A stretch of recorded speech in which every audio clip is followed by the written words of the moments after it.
শুনছেন গল্প স্বল্প 107 FM রেইনবোতে।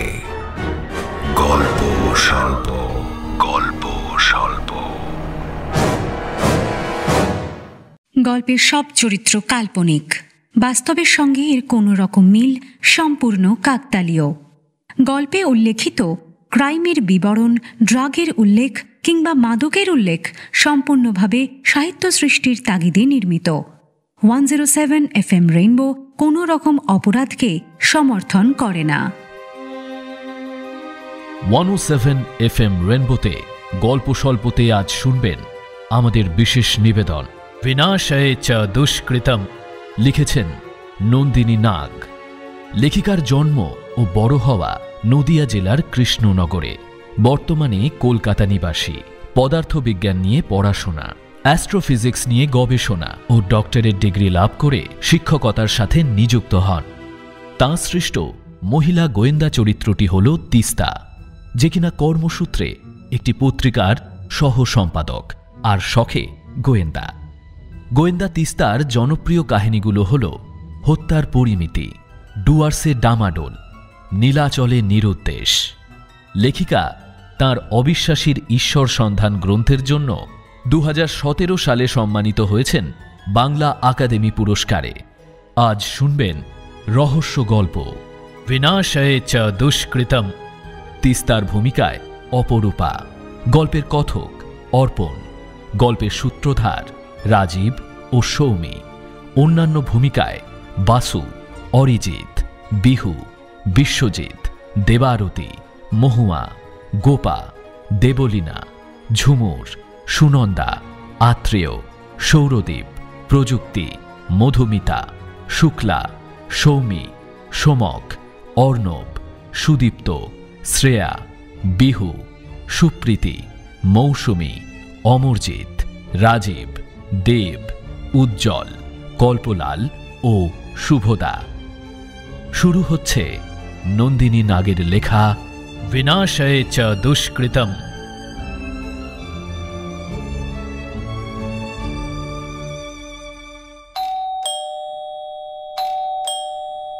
ফ্ল্যাট নাম্বার 2C-তে আজও বেল বাজিয়ে সাড়া পেল না চম্পা। গত 5 বছর ধরে দিদির কাছে কাজ করছে ও, কিন্তু এমনটা কখনো হয়নি। দিদি মাঝে মধ্যে এদিক ওদিক যায় বটে, কিন্তু সেটা চম্পাকে আগে থেকে জানিয়ে যায়। কবে ফিরবে সেটাও জানিয়ে রাখে। এতদিন পর্যন্ত এই নিয়মের কোনো নড়চড় হয়নি। তাহলে হঠাৎ কি হলো? দিদির মেয়ের কোনো অসুখ বিসুখ হলো? সেখান থেকে আচমকা খবর আসায় দিদিকে চলে যেতে হয়েছে, আর তাই কি চম্পাকে খবর দেওয়ার সময়টুকু পায়নি?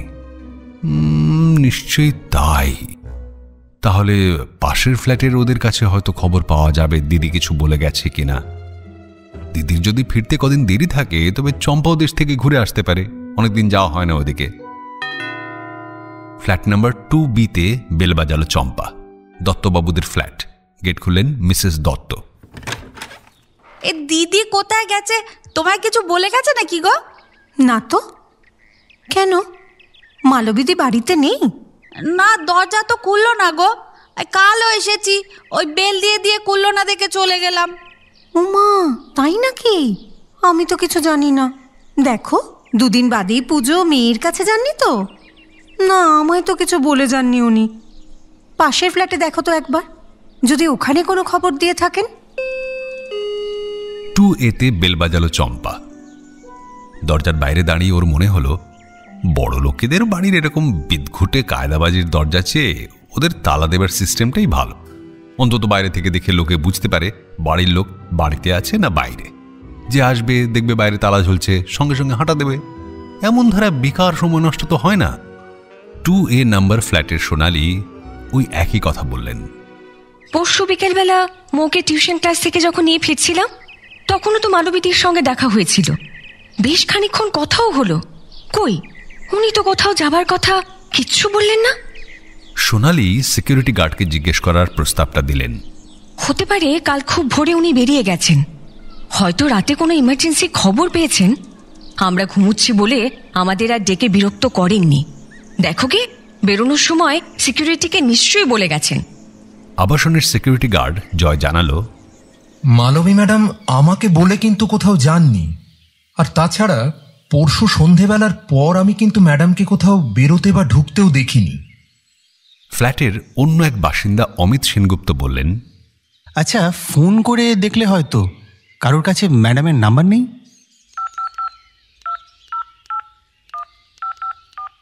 ফোন করা হলো, কিন্তু রিং হলো না। ওপার থেকে যান্ত্রিক স্বর জানালো ফোনটি সুইচড অফ বা নট রিচেবল। এবার আবাসনের সকলে ব্যাপারটা সিরিয়াসলি নিল। সোনালি বেশ চটপটে আর উপস্থিত বুদ্ধিও রাখে। সবাই যখন পথ হাতড়াচ্ছে, কি করবে বুঝতে পারছে না, তখন উপায়টা ওই বাতলালো। আমার কি মনে হয় জানো, নিজেরা আলোচনা করে সময় নষ্ট না করে এবার হাউজিং এর সেক্রেটারিকে খবর দেওয়া উচিত। উনি সবটা দেখে যা ভালো বুঝবেন করবেন। সেক্রেটারি প্রমোদ চেতলাঙ্গিয়া এলেন, সঙ্গে আবাসনের আরো কয়েকটা ফ্ল্যাটের লোকজনও। সবাই মিলে সিদ্ধান্ত নিলেন দরজার লকটা ভাঙা হবে। যদি মালবী ম্যাডাম এমার্জেন্সিতে বাইরে গিয়ে থাকেন কাউকে কিছু না জানিয়ে, তবে তার অনুপস্থিতিতে তার ফ্ল্যাটের লক ভাঙার জন্য ক্ষমা চেয়ে নিলেই হবে। উনি খুবই ভালো মানুষ, ব্যাপারটা বোঝালে ঠিকই বুঝবেন, আর সেক্ষেত্রে হাউজিং সোসাইটির ফান্ড থেকে লকের দাম দিয়ে দেওয়া হবে। বালিগঞ্জ সুইনহো স্ট্রিটের এই ফ্ল্যাটে গত 5 মাস যাবৎ একাই থাকছেন মালবী বসু। তাতে অবশ্য তার কোনো অসুবিধে হচ্ছে না, কারণ এই আবাসনে বসু পরিবার গত 10 বছর ধরে আছেন। লিভার ক্যান্সারে অলোক বসুর আকস্মিক এবং অকাল মৃত্যুর পর মালবীকে প্রতিবেশীরাই আগলে রেখেছেন আত্মীয়ের মতো। বসু দম্পতির একমাত্র সন্তান অর্ণবী উচ্চ মাধ্যমিকের পরে ব্যাঙ্গালোরে পড়তে গেছে। অর্ণবীর বাবার অসুখটা যদি আরো মাস 4 আগে ধরা পড়ত, তবে হয়তো ও ব্যাঙ্গালোরে না গিয়ে কলকাতাতেই পড়তো মায়ের কাছাকাছি থাকার জন্য। অলোকবাবু মারা যাওয়ার পর অবশ্য ফ্ল্যাটের আবাসিক রীতা মালবীকে প্রস্তাব দিয়েছিল, মেয়েকে পরের বছর কলকাতায় এনে ভর্তি করে দাও, একটা বছর নষ্ট হলে কি আর এমন ক্ষতি হবে। কিন্তু একা একা কি করে থাকবে তুমি মালবীদি? না না, তা আবার হয় নাকি? এত ভালো একটা ইনস্টিটিউট, আর তো 1 বছরের পড়াশোনা, সব ছেড়ে ও আমাকে পাহারা দিতে এখানে চলে আসবে? তাছাড়া আমি বিশ্বাস করি প্রত্যেক মানুষের জীবন তার নিজের ছন্দে চলে। কারোর জন্য কারোর জীবনের গতিকে রোধ করাটা আমি সমর্থন করি না। সে যদি নিজের সন্তান হয় তবুও না। মধ্য 40-এ পৌঁছে একা থাকাটা খুব একটা অসুবিধাজনকও লাগে না মালবীর, কারণ তার দিনের বেশিরভাগ সময়ই চলে যায় লেখা এবং পড়ার কাজে। সেসব সামলে স্বনামধন্য সাহিত্যিক মালবী বসুর হাতে ব্যক্তিগত জীবন নিয়ে ভাবনা চিন্তা করবার মতো খুব বেশি সময়ও থাকে না। তাছাড়া প্রচুর মানুষ আছে তার চারপাশে যারা তাকে ভালোবাসে, শ্রদ্ধা করে। তাই অলোকের মৃত্যু মালবীকে বেদনা দিলেও একা করে দেয়নি।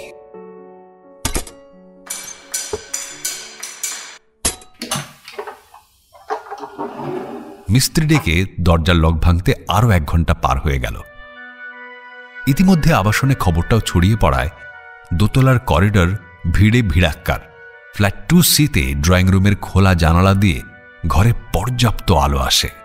লক ভেঙে ভেতরে ঢোকার পর সেই আলোতে দেখা গেল শৌখিন মালবীর ড্রয়িং রুম বরাবরের মতোই সুন্দর করে সাজানো, কোনো অসঙ্গতি নেই কোথাও। এই ড্রয়িং রুমে রয়েছে ফ্ল্যাটের অন্য সব ঘরে ঢোকার দরজা।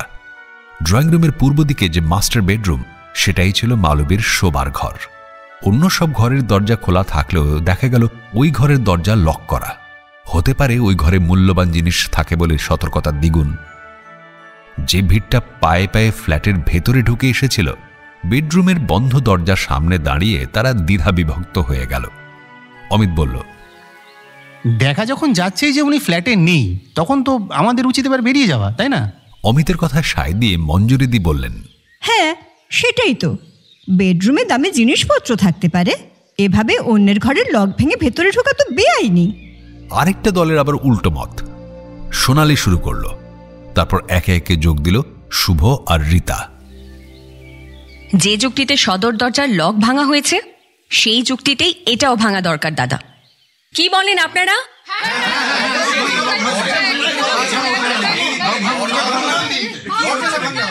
না, আমার মনে হচ্ছে না সোনালি কোনো ভুল কথা বলেছে। যদি ভুল করে থাকি তাহলে আমরা পরে দিদির কাছে ক্ষমা চেয়ে নেব, কিন্তু এখন লকটা ভাঙা হোক। হ্যাঁ হ্যাঁ হ্যাঁ, ভাঙুন ভাঙুন ভাঙুন। লক ভাঙার পক্ষেই সংখ্যাগরিষ্ঠের রায় ছিল, তাই বেডরুমের লকটাও ভেঙে ফেলা হলো। দরজার পাল্লাটা খুলতেই ভেতর থেকে একটা কনকনে ঠান্ডা হাওয়া বার হয়ে এলো। দেখা গেল মালবী বসু নিজের বিছানাতে ঘুমিয়ে আছেন, আর এসি মেশিন জানান দিচ্ছে ঘরের তাপমাত্রা 16।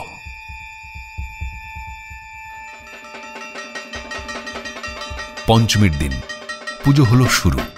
সেই আনন্দটাকে আরো খানিকটা বাড়িয়ে নিতে আজকাল তৃতীয়া বা চতুর্থী থেকেই রাস্তায় নেমে পড়ে মানুষ। আজ তো রাস্তায় এমনভাবে মানুষের ঢল নেমে গেছে যে অফিস থেকে ফিরতে অনেকটা বাড়তি সময় লেগে গেছে তিস্তার। আগামী 4 দিন ছুটি আছে। তিস্তার প্ল্যান এই কদিন নির্ভেজাল বিশ্রাম নেবে, পুজো সংখ্যা পত্রিকাগুলো পড়বে, জমিয়ে খাবে আর ঘুমোবে। তাই বেশ ফুরফুরে মেজাজে ছিল তিস্তা। রাতে বাড়ি ফিরে অর্ক চ্যানেল সার্ফ করে সারাদিনের গুরুত্বপূর্ণ খবরগুলোতে একবার চোখ বুলিয়ে নিচ্ছিল। সব চ্যানেলেই পুজোর কাভারেজ। তারই ফাঁকে নিউজ রিডারের ডেস্কের নিচ দিয়ে স্ক্রোল করে যাওয়া একটা খবরে হঠাৎই চোখটা আটকে গেল অর্কর। স্বনামধন্য সাহিত্যিক মালবী বসুকে আজ তার ফ্ল্যাটে মৃত অবস্থায় পাওয়া গেছে। মৃত্যুকালে তার বয়স হয়েছিল মাত্র 45 বছর। এই তিস্তা, এদিকে এসো তো একবার শিগগিরই। হ্যাঁ বলো, কি হয়েছে? আরে এই দেখো কি দেখাচ্ছে, মালবী বসু নাকি মারা গেছেন। কি বলছো কি তুমি? এই তো গত সপ্তাহে দিদির সঙ্গে আমার দেখা হলো। আমাদের অফিসে এসেছিলেন, পুজোয় কোথায় কি লিখছেন সে নিয়ে কথাও তো হলো। কিভাবে মারা গেলেন উনি? সংবাদ পাঠিকা ততক্ষণে বিস্তারিত খবরে চলে এসেছেন। প্রতিবেশীরা ফ্ল্যাটের দরজা ভেঙে প্রথম মালবী বসুকে মৃত অবস্থায় দেখেন। তাঁরাই পুলিশে খবর দেন। পুলিশ মৃতদেহ ময়না তদন্তের জন্য পাঠিয়েছে। ময়না তদন্তের রিপোর্ট হাতে না পাওয়া পর্যন্ত মৃত্যুর কারণ সম্পর্কে কিছু বলা যাচ্ছে না বলে পুলিশ জানিয়েছে। এরপর প্রতিবেশীদের মুখের সামনে বুম এগিয়ে দিয়ে মিডিয়া সিদ্ধ ভঙ্গিতে প্রশ্নোত্তরের পালা। টিভিটা অফ করে দিল অর্ক। তিস্তা 3টে পত্রিকা এনে অর্কর মুখের সামনে মেলে ধরল। দেখো, এবছর এই সবগুলোতেই তো দিদির লেখা বেরিয়েছে। একদম সুস্থ মানুষটা, কখনো শুনিনি কোনো অসুখ বিসুখ আছে, এরকম দুম করে চলে গেলেন। শোনো না, এটা না আমি মেনে নিতে পারছি না। যেতে তো এভাবেই হয়, চাও বা না চাও। তুমি এখন কবিতা ওড়াচ্ছ? ওনার মেয়ের অবস্থাটা একবার ভাবো তো। আমাদের টুম্পার সঙ্গেই তো পড়তো অর্ণবী। কয়েক মাস আগে বাবা চলে গেলেন, আর এখন মা। কি করবে বলো তো বাচ্চা মেয়েটা? হ্যাঁ, দুঃখের বিষয়। তাই তো কবি বলে গেছেন যে যেতে এভাবেই হয়, চাও বা না চাও। একা গেল, দূষণ নিল না। তিস্তা একটা প্রকাশনা সংস্থায় চাকরি করে, ফলে মালবী বসু ওদের কাছে মালবী দি। তাছাড়া তিস্তার দাদার মেয়ে মালবী বসুর মেয়ে অর্ণবীর ক্লাসমেট ছিল বলে ওদের পরিবারের সাথেও তিস্তার মেলামেশা ছিল। এই মৃত্যু সংবাদ তাই ওকে বেশ বিচলিত করে তুলেছে। খেতে বসে তিস্তা একটা কথাও বলছে না দেখে অর্ক প্রশ্ন করল, আরে তুমি চুপ হয়ে গেলে কেন? ওরা তো কিছুই বলল না, তাই আমি নিজেই ভাবছি। মানে কি ভাবছো? মৃত্যুটা স্বাভাবিক নাকি অস্বাভাবিক? তার মানেটা কি? ন্যাচারাল ডেথ না সুইসাইড নাকি হোমিসাইড? শেষের অপশনটা অনায়াসে বাদ দিতে পারো। ওনাকে আবার কে মারতে যাবে, কেনই বা যাবে? আর উনি আত্মহত্যা করতে পারেন বলে আমার তো বিশ্বাস হয় না। এমন পজিটিভ ভাবনা চিন্তা করা সৃষ্টিশীল একজন মানুষ সুইসাইড কেন করবেন বলো তো? সৃষ্টিশীল মানুষদের সুইসাইড করার হাজার একটা উদাহরণ কিন্তু আছে। দেখা যাক পোস্টমর্টেম রিপোর্ট কি বলে। তবে 45 বছর বয়সটাও আবার ন্যাচারাল ডেথের জন্য একটু বেশি আনন্যাচারাল নয় কি? রাতে বিছানাতে শুয়ে কিছুতেই ঘুম আসছিল না তিস্তার। ন্যাচারাল ডেথটা বড্ড বেশি আনন্যাচারাল। অর্কর এই কথাটা বারবার কানে বাজছিল। তোর চাই, আমার আর ভাল লাগছে না বলে বিছানা ছেড়ে উঠে পড়ল ও। কাল ষষ্ঠী, কাল নিউজ পেপার বেরোবে, তার মানে নিউজ ডেস্কে এতক্ষণে নিশ্চয়ই মৃত্যুর আসল কারণটা পৌঁছে গেছে। অস্বাভাবিক যদি হয় তাহলে বড় হেডলাইন দিয়ে, আর স্বাভাবিক হলে ছোট করে। যেভাবেই হোক না কেন কাল প্রথম পাতায় আসছেই নিউজটা। ফ্রন্ট পেজটা তো মৈনাকদা ছাড়ে, সুতরাং এখন যদি একবার মৈনাকদাকে কল করে নিই তাহলে তো আমি মালবিদির মৃত্যুর কারণটা জানতে পারবো। অবশ্য মৈনাকদা এখন মনে হয় একটু ব্যস্তই থাকবেন। তোর ফোনটা করি তো। হ্যাঁ, হ্যালো। হ্যাঁ তিস্তা, বলো। মৈনাকদা, মালবিদির মৃত্যুর কারণটা একটু বলবে গো? পুলিশ তো বলছে সুইসাইড ডিউ টু ঘুমের ওষুধ। পোস্টমর্টেম রিপোর্টও তো তাই বলছে। মালবিদি কেন সুইসাইড করবেন মৈনাকদা? আমি এটা ঠিক মেনে নিতে পারছি না। দেখো, কত মানুষের মনের মধ্যে কত অতল অন্ধকার থাকে, আমরা কি বাইরে থেকে বুঝি? এনিওয়ে, আমি এখন পেজ ছাড়ছি। ওকে, পরে কথা হবে। বাই। Okay okay, bye. বিছানাতে ফিরে এলো তিস্তা। মাথার মধ্যে ঘুরতে থাকা চিন্তাগুলোর জন্য ঘুমও আসছিল না। অলোকদার মৃত্যুতে কি তবে মালবিদি ভেতরে ভেতরে ডিপ্রেসড ছিলেন? বাইরে থেকে সেটা একদমই বোঝা যেত না। কিছুতেই সমীকরণটা মেলাতে পারছিল না তিস্তা। মালবিদি আর সুইসাইড, এই দুটো ঘটনা সম্পূর্ণ বিপরীত মেরুর। মনের ভেতরটা খচখচ করতেই থাকে তিস্তার।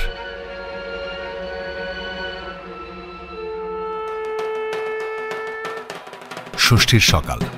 তিস্তার ঘুম ভাঙল একটু দেরিতে। রান্নার দিদি এসে গেছিল ততক্ষণে। তাকে লুচি আর সাদা আলুর তরকারি বানাতে বলে ফোনে অনিককে পাকড়ালো তিস্তা। হ্যাঁ অনিক, একটা হেল্প করবি ভাই? বল, কি দরকার? মালবী বসু মারা গেছেন জানিস তো? ওর কেসটা যিনি দেখছেন সেই ইনভেস্টিগেটিং অফিসারের সঙ্গে আমাকে একটু ইন্ট্রোডিউস করিয়ে দিবি? News story?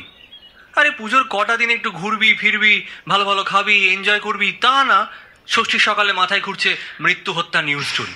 হ্যাঁ রে, ওর কথা তোকে কি করে সহ্য করে বলতো? তুই যা ভাবছিস তা নয়। মালবিদির মৃত্যুর খবরে আমি খুবই আপসেট রে। পুজো টুজো খানিকটা হলেও মাথায় তো উঠেছে, এটা ঠিক। শোন না, বলছি যে তুই ওর এবছরের পুজো সংখ্যার উপন্যাসটা একবার পড়ে দেখ। এত পজিটিভিটি যার মধ্যে ছিল, তিনি সুইসাইড করেছেন, এটা আমি মেনে নিতে পারছি না। তাই অফিসারের কাছ থেকে না আমার কয়েকটা কথা জানার ছিল। একটু পার্সোনাল ইন্টারেস্ট বলতে পারিস? তবে তো দেখতেই হচ্ছে। ওকে, ফোন করছি তোকে, দাঁড়া। Thank you. অনেক ফিল্ডে কাজ করা ছেলে, ক্রাইম রিপোর্টার। তাই কলকাতার বিভিন্ন থানার পুলিশ মহলে ওর চেনা পরিচয় আছে। গড়িয়াহাট থানার সাব ইন্সপেক্টর রজত মুখার্জি এই কেসের ইনভেস্টিগেটিং অফিসার। একটু বেলার দিকে তার কাছে তিস্তাকে নিয়ে গেল অনেক।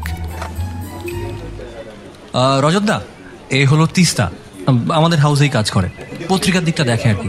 শোনো না, তিস্তা মালবী বসুকে নিয়ে একটা স্টোরি করতে চাইছে, তুমি প্লিজ একটু হেল্প করে দাও। পুজোর কটা দিন আমাদের ছুটি দেয় না বলে বাধ্য হয়ে আমরা থানায় আসি, কিন্তু তোমরা এই বয়সে কোথায় 4টে দিন চুটিয়ে হুল্লোড় করবে, তা না কাজ নিয়ে পড়ে আছো। হ্যাঁ ম্যাডাম, বলুন কি জানতে চান? দয়া করে যদি আমাকে একটু পোস্টমর্টেম রিপোর্টটা দেখান, খুব ভালো হয়। দেখুন, আমরা মিডিয়ায় যা বলেছি তার বাইরে একটা কথাও রিপোর্টে লেখা নেই। কিন্তু তা তো বটেই স্যার, মানে আমি কিন্তু মোটেও অবিশ্বাস করছি না। তবুও যদি একবার দেখান। আসলে দিদি আমার খুব কাছের মানুষ ছিলেন, তো ওনার সুইসাইডটা না আমি জাস্ট মেনে নিতে পারছি না। বেশ, তাহলে নিজের চোখেই দেখে নিন। তিস্তাকে ভেঙে পড়তে দেখে নরম হলেন রজত বাবু। রিপোর্ট বার করে দিলেন। রিপোর্টটা দেখে ফেরত দিল তিস্তা। আর কিছু? আচ্ছা, আপনি ঘরে ঢুকে যা যা দেখেছিলেন সেটা যদি একটু বলেন। আচ্ছা, এটাও কি আপনার স্টোরিতে লাগবে? একটু বিরক্ত হন রজত বাবু। পুলিশের কাজে সাংবাদিকের নাক গলানো তিনি একদম পছন্দ করেন না। ভুল বুঝবেন না স্যার, আসলে আমি না একটু ভিজুয়ালাইজ করতে চাইছি স্পটটা। মানে আমার একটু অন্যভাবে স্টোরিটা সাজানোর প্ল্যান, তো তাই আর কি। 16তে থাকা এসি মেশিন আর বেড সাইড টেবিলে দুটো গ্লাসের কথা শুনে ভুরুর ভাঁজ গভীর হলো তিস্তার। গ্লাসে কিসের স্যাম্পল ছিল রজতদা? কোল্ড ড্রিঙ্কস, দুটোতেই। তার মধ্যে একটাতে সিডেটিভ ছিল। আশ্চর্য, নিজের মনেই বলল তিস্তা। কি বললেন আপনি? আশ্চর্য? আশ্চর্যের ব্যাপার অন্য কিছু একটা ছিল জানেন। ওনার বেডরুমে কিন্তু লাইট জ্বলছিল। অনেক অনেক ধন্যবাদ রজতদা। আবার হয়তো আপনাকে একটু বিরক্ত করতে আসবো, আজ চলি। হ্যাঁ। থানা ছেড়ে বেরিয়ে পড়ল তিস্তা। গম্ভীর মুখ, ভুরুতে গভীর ভাঁজ। কিরে, কি বুঝলি? মনে হচ্ছে আমার ভাবনাটাই ঠিক, বুঝলি? মালবিদি সুইসাইড করেননি, শি ইজ মার্ডার্ড।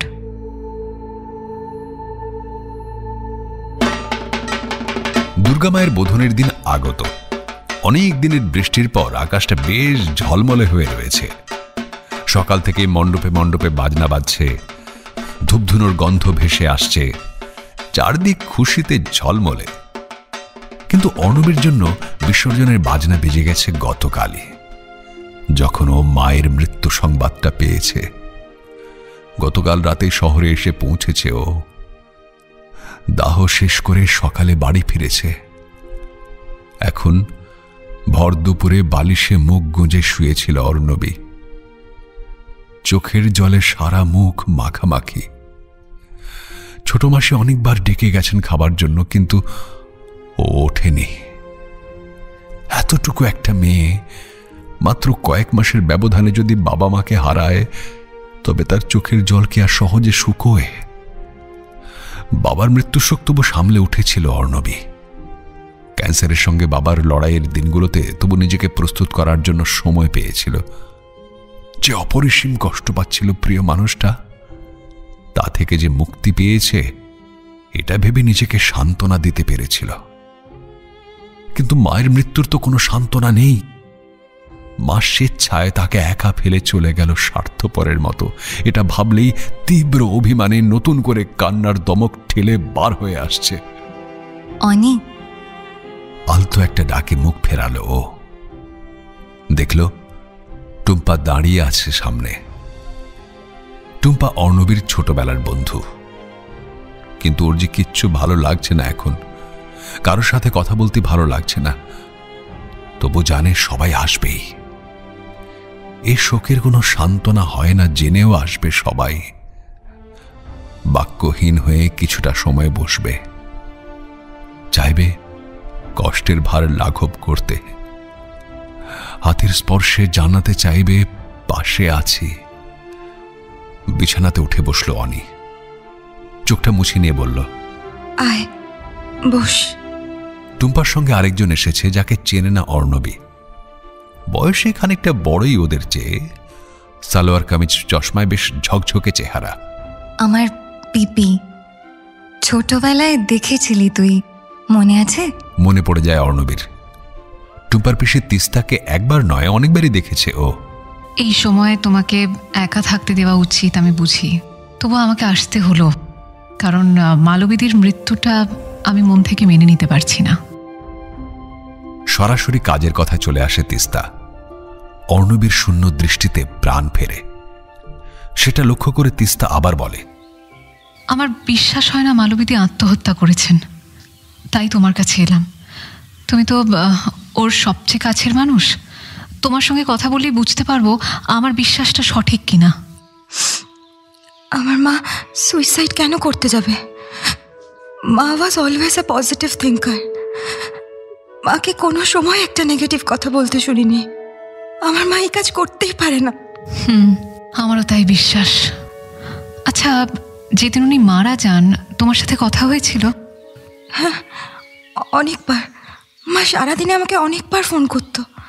শেষ কখন ফোন করেছিলেন মালবিদি? সেদিন সন্ধেবেলাতেও কথা হয়েছিল। রাতে ঘুমোতে যাওয়ার আগে রেগুলার মা ফোন করতো, কিন্তু সেদিন করেনি বলে ভাবলাম হয়তো কোথাও গিয়ে ফিরতে দেরি হয়ে গেছে, তাই হয়তো আমি ঘুমিয়ে পড়েছি ভেবে আর কল করেনি।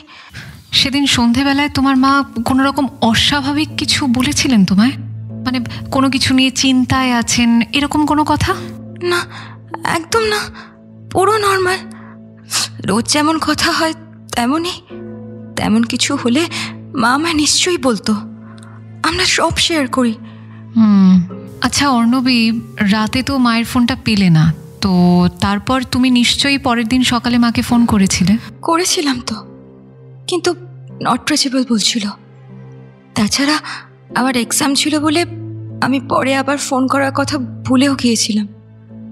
রাতে যখন মনে পড়লো সারাদিনে মায়ের সঙ্গে কথা হয়নি, তখন আবার কল করলাম, এগেইন নট রিচেবল। আমি ভাবতেও পারিনি যে মা। কথা শেষ করতে পারে না অর্ণবী, কান্নায় ভেঙে পড়ে। তিস্তা ওকে সামলে নেবার সময় দেয়, তারপর আবার বলে, শান্ত হও, শান্ত হও। আর একটা প্রশ্ন তোমায় আমি করছি, আচ্ছা মালবিদি কি ঘুমের ওষুধ খেতেন তুমি জানো? না তো, আমি কোনোদিন দেখিনি। শোনো অর্ণবী, আমার কেবলই মনে হচ্ছিল মালবিদি সুইসাইড করেননি। এখন তোমার সাথে কথা বলে ধারণাটা আরও বদ্ধমূল হলো, শি ইজ মার্ডার্ড। পুলিশ তো সুইসাইড বলে কেসটা ক্লোজ করে দিয়েছে। আমরা চাইলেই রিওপেন করতে পারি। আমাকে জানতেই হবে ওকে কে খুন করলো আর কেনই বা খুন করলো। আমার কিন্তু তোমার হেল্প লাগবে। মায়ের খুনিকে শাস্তি দিতেই হবে বিপি, তার জন্য তুমি আমাকে যা করতে বলবে আমি তাই করব। ঠিক আছে, তুমি তাহলে চটপট রেডি হয়ে নাও তো, আমি তোমায় নিয়ে থানায় যাব। বাই দ্য ওয়ে, মালবিদির ফোনটা কি তোমার কাছে আছে? ওটা আমার দরকার। ফোন? না তো, ফোনটা তো মিসিং। মানে?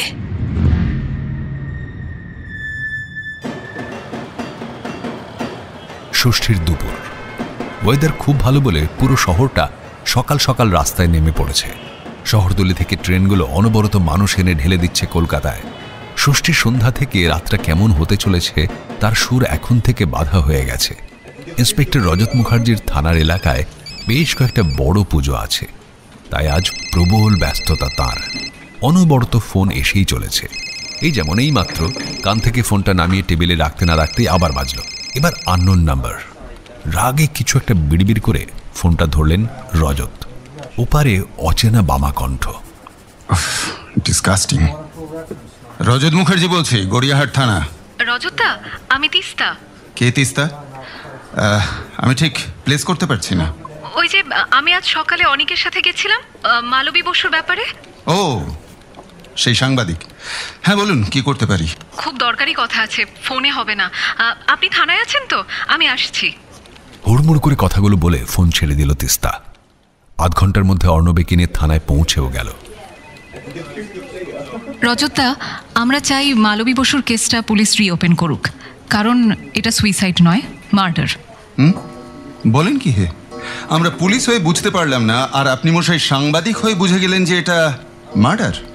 প্লিজ রজতদা, কিছু মনে করবেন না। আমার না বেশ কিছু ঘটনাতে অসঙ্গতি লাগছে, তার ভিত্তিতেই বলছি। প্রথম অসঙ্গতিটা তো আপনিই ধরিয়ে দিয়েছিলেন। একজন মানুষ আত্মহত্যা করবে বলে প্রচুর পরিমাণে ঘুমের ওষুধ খেলো। সে লাইট জ্বালিয়ে ঘুমোতে যাবে না বন্ধ করে, বলুন দেখি? যেখানে সে এসি অন করে গায়ে ঢাকা দিয়ে বিছানাতে গেছে, তার পক্ষে তো আলো বন্ধ করে দেওয়াটাই স্বাভাবিক। আর তাই সেটা আপনার মতো অভিজ্ঞ অফিসারের চোখ এড়ায়নি। কথাটা ঠিকই। আর দ্বিতীয় কথা, যদি উনি সুইসাইড করে থাকেন তবে ওনার ফোনটা মিসিং কেন? 3 নম্বর পয়েন্ট, ঘুমের ওষুধের ফাঁকা স্ট্রিপগুলো কোথায় গেল? কেউ কি তাহলে মৃত্যুর আগে এগুলোকে ডিসপোজ করেছিলেন? রজতবাবুর মুখ দেখে তিস্তা বুঝল যে উনি মোটামুটি কনভিন্সড। তাই এবার আসল কথা পারল। রজতদা, এ হলো মালবিদির মেয়ে অর্ণবী।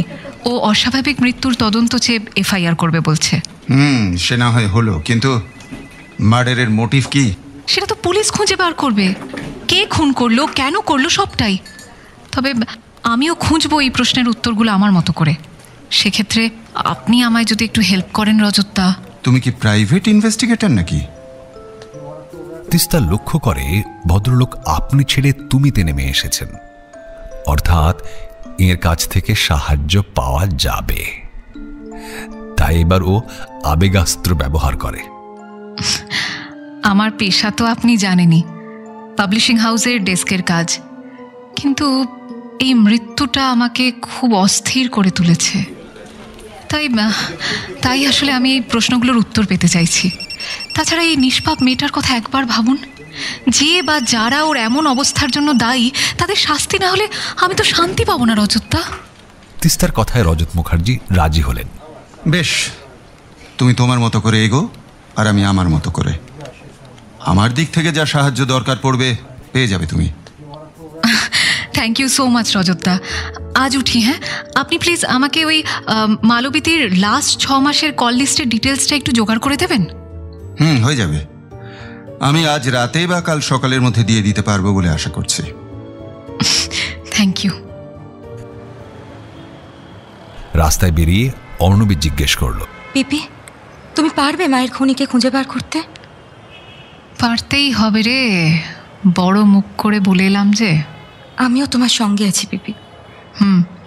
সে তো বটেই, তোকে ছাড়া তো আর এগোতে পারবো না। তবে মালবিতির ফোনটা যদি পেতাম না খুব ভালো হতো, জানিসই তো স্মার্টফোন কথা বলে আজকাল। আর ওই জন্যই তো খুনি নিয়ে গেছে ওটা। তবে তবে আমি তোমাকে মায়ের ফেসবুক পাসওয়ার্ডটা দিতে পারবো। গুড। তার সঙ্গে তুই আমাকে মেল বক্সের পাসওয়ার্ড আর মায়ের ব্যাংক অ্যাকাউন্টের ডিটেলটা একটু দিবি। তোর বাবা মায়ের জয়েন্ট অ্যাকাউন্ট থাকলে সেটারও। মেলগুলো না আমাকে একবার চেক করতে হবে, জানিস তো, ব্যাংকের ট্রানজ্যাকশন ডিটেলসটাও একটু দেখতে হবে। ঠিক আছে পিপি, পাসবইগুলো আমি এখনই দিয়ে দিচ্ছি তোমাকে। আর বাদবাকি যা জিনিসগুলো চাইলে সেগুলো রাতের মধ্যে পেয়ে যাবে সব। শোন, মালবিতির স্টাডি রুমটা আমি না একবার দেখবো, তাহলে তোকে বাড়িতে নামিয়ে দিয়ে এখনই সেই কাজটা সেরে ফেলি, চল। আর তোদের আবাসনে যে সিকিউরিটি গার্ড রয়েছে তার সঙ্গেও আজই একবার কথা বললে ভালো হতো। তেমন বুঝলে পাশাপাশি যে দুটো ফ্ল্যাট আছে তাদের বাসিন্দাদের সঙ্গে আমি এখনই কথাটা বলে নেব। খুনটা করতে কাউকে তো আসতে হয়েছিল, তাকে নিশ্চয়ই কেউ না কেউ দেখেছে। এই জায়গা থেকেই আমি কাজটা শুরু করতে চাই। চল বেরিয়ে পড়ি। আবাসনে ঢোকার মুখে সিকিউরিটি গার্ডের সঙ্গে কথা সেরে নিল তিস্তা। মূল দরজার পাশেই গার্ড জয়ের ঘর। জয়কে ঘরেই পাওয়া গেল। তিস্তা দেখল ওর ঘর থেকে গেটটা পরিষ্কার দেখা যায়। আঙ্কেল, এই দিদি তোমার কাছে কয়েকটা কথা জানতে চাইছেন। তুমি কিন্তু যা জানো সব বলবে, কিচ্ছু চেপে যাবে না। জয় ঘাড় নেড়ে সম্মতি জানালো। যেদিন মালবিতি মারা যান সেদিন বিকেল থেকে আপনি সারাক্ষণ গেটেই ছিলেন? হ্যাঁ ম্যাডাম, ওই রাত 10টায় আমি দরজায় তালা লাগাই, তার আগে পর্যন্ত আমি এখানেই ছিলাম। তার মানে সেদিন বিকেল থেকে মালবী ম্যাডামের ফ্ল্যাটে কারা এসেছিল মোটামুটি বলতে পারবেন নিশ্চয়ই? হ্যাঁ, কেন পারবো না। ওই বিকেলের দিকে এসছিল হচ্ছে ম্যাডামের কাজের লোক চম্পা। সে চলে গেল ধরুন আধ ঘন্টার মধ্যে। সে চলে যাওয়ার পরে একজন মাঝবয়সী ভদ্রলোক এলেন, আর কেউ সেদিন আসেননি। আচ্ছা, চম্পা ছাড়া আর যে এসেছিলেন তাকে আপনি দেখেছেন আগে? মানে ম্যাডামের কাছে কি তিনি আগেও এসেছেন? হ্যাঁ, যে স্যার এসছিলেন তিনি তো অনেকদিন ধরেই আসা যাওয়া করেন। আপনার কি মনে আছে সেদিন ওই ভদ্রলোক কতক্ষণ পরে বেরিয়েছিলেন? স্যার বেশিক্ষণ থাকেননি, বলতে গেলে ওই গেলেন আর ফিরলেন। উনি বোধহয় কিছু দিতে গেছিলেন। বেশ, তা আপনি কি করে বুঝলেন যে ওই স্যার কিছু দিতে এসেছিলেন? উনি না একটা প্যাকেট হাতে ঢুকেছিলেন আর বেরোলেন কিন্তু খালি হাতে, তাই ভাবলাম। গুড। আচ্ছা, আমি আজ চলি।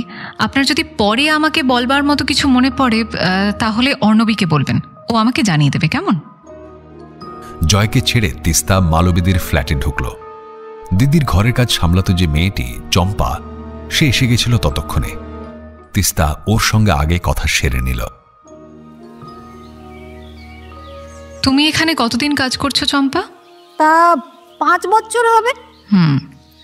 সেদিন বিকেলে কাজে এসে তুমি দিদিকে কেমন দেখেছিলে? মানে প্রত্যেক দিনের মতোই স্বাভাবিক, নাকি টেনশনে আছে বলে মনে হচ্ছিল? একদম ফার্স্ট ক্লাস ছিল দিদি। ওই দাদাবাবুর অসুখের সময়টা ছাড়া দিদিকে তো কোনোদিনই দেখিনি যে দুশ্চিন্তা করছে। ওই যেমন সকাল বিকেল পড়ালেখা করতো তেমনই করেছে দেখেছি। আচ্ছা, দিদির কাছে কি সেদিন কারো আসার কথা ছিল জানো তুমি? সে তো দিদির কাছে রোজ দিনই কেউ না কেউ আসে। হ্যাঁ, ওই সেদিন দিদি আমাকে বলেছিল ওই কাজ ছেড়ে যাওয়ার পথে ওই মোড়ের মাথার দোকানটা থেকে একটা কোল্ড ড্রিঙ্কের বোতল এনে ফ্রিজে রেখে দিতে। তাইতে মনে হলো কেউ বোধহয় আসবে বলেছিল, তবে আমি তো কাউরে দেখিনি। ঠিক আছে চম্পা, তুমি আজ যাও। যদি তেমন কিছু মনে পড়ে যেটা তোমার ঠিকঠাক লাগেনি, তবে তুমি অর্ণবীকে বলো, ও আমাকে জানিয়ে দেবে, কেমন? তার মানে যে এসেছিল সে দিদিকে জানিয়েই এসেছিল।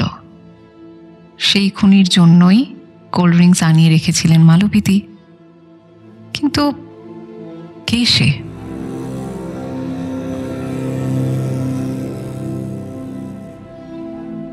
চম্পাকে বিদায় দিয়ে তিস্তা গেল পাশাপাশি 2 ফ্ল্যাটে।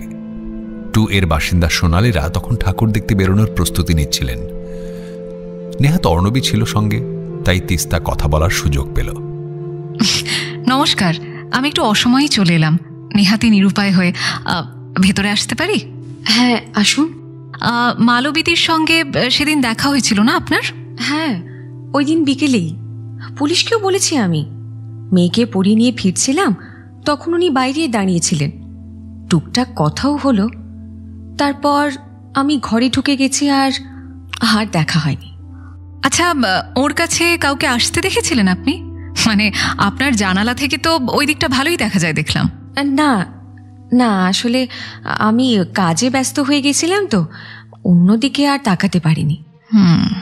আমি দেখেছি, সন্ধেবেলা যখন আন্টিকে পুজোর ড্রেস দেখাতে গেছিলাম না, তখন দেখলাম বাইরে কার একটা জুতো ছাড়া আছে। তাই তো আর ভেতরে ঢুকলাম না, চলে এলাম। তাই? কই, আমি জানি না তো। তুমি তো নিজের শাড়ি জুয়েলারি নিয়েই ব্যস্ত ছিলে, কি করে জানবে? জুতোটা ঠিক কেমন ছিল বলতে পারবে? স্পোর্টস শু, সাদা রঙের। আর ভেতরে কারো গলা শুনেছিলে? না, আমি তো দরজা পর্যন্তই যাইনি। দেখলাম বাইরে জুতো রাখা আছে, তার মানে কেউ একটা এসেছে, তাই আর ভেতরে ঢুকিনি। আর কিছু জানাতে পারলেন না ওরা। তিস্তা ফিরে এলো। 2বির বাসিন্দারা কিছুই বলতে পারলেন না।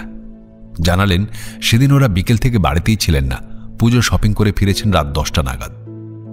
তিস্তা ফিরে এলো মালবিদির ফ্ল্যাটে।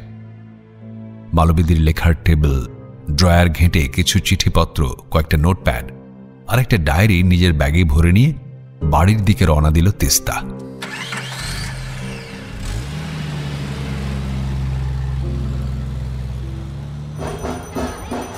বাইরে মাইকের আওয়াজ, তিস্তাদের বাড়ির দিকে দুটো চোঙের মুখ তাক করা। সন্ধ্যাবেলা বাড়ির সামনের পুজো মণ্ডপে ঘণ্টাখানেকের জন্য যেতে হয়েছিল তিস্তাকে, ছোটদের আবৃত্তি প্রতিযোগিতার বিচারক হিসেবে। রাতে বাইরে খাওয়া দাওয়া সেরে ফিরে এসে মালবী বসু আর অলোক বসুর ব্যাংকের পাসবইগুলো নিয়ে বসেছিল তিস্তা। অর্ককেও ক্রস চেকিং এর কাজে বসিয়ে দিয়েছিল, যদি ওর উকিলের ঝানু চোখে অস্বাভাবিক কিছু ধরা পড়ে। অর্থই সচরাচর অনর্থের কারণ হয়তো, এক্ষেত্রেও তেমন কিছু ঘটেছে কিনা সেটা যাচাই করাই তিস্তার উদ্দেশ্য। কিন্তু কিছুই পাওয়া যাচ্ছিল না। সাধারণ পরিষ্কার হিসেব নিকেশ। মালবী বসুর পার্সোনাল অ্যাকাউন্টে পাবলিশারের চেক জমা পড়েছে, আর অলোক বসুর অ্যাকাউন্টে ওনার স্যালারি। জয়েন্ট অ্যাকাউন্টের পাসবইটা চেক করতে গিয়ে একটা লাইনে চোখ আটকে গেল। 6 মাস আগের একটা তারিখে ওনাদের অ্যাকাউন্টে একটা 25 লাখ টাকার ড্রাফট জমা পড়েছে, আর 5 মাস আগে ওই অ্যাকাউন্ট থেকে 25 লাখ টাকার ড্রাফট কাটা হয়েছে। অলোক বসুর মৃত্যুর তারিখটা জেনে গেছিল তিস্তা। মিলিয়ে দেখল ট্রানজাকশনটা হয়েছে অলোক বসুর মৃত্যুর আগেই। এই টাকা পয়সা লেনদেনের ব্যাপারটা ভালো করে জানার জন্য অর্ণবীকে ফোন লাগালো তিস্তা। ও জানালো, বাবার লিভার ট্রান্সপ্ল্যান্ট করা হয়েছিল দিল্লির ইন্দ্রপ্রস্থ মাল্টি স্পেশালিটি হসপিটালে। 25 লাখ টাকা ওখানেই দিতে হয়েছিল। আর বাকি 25 লাখ যেটা অ্যাকাউন্টে জমা পড়েছিল?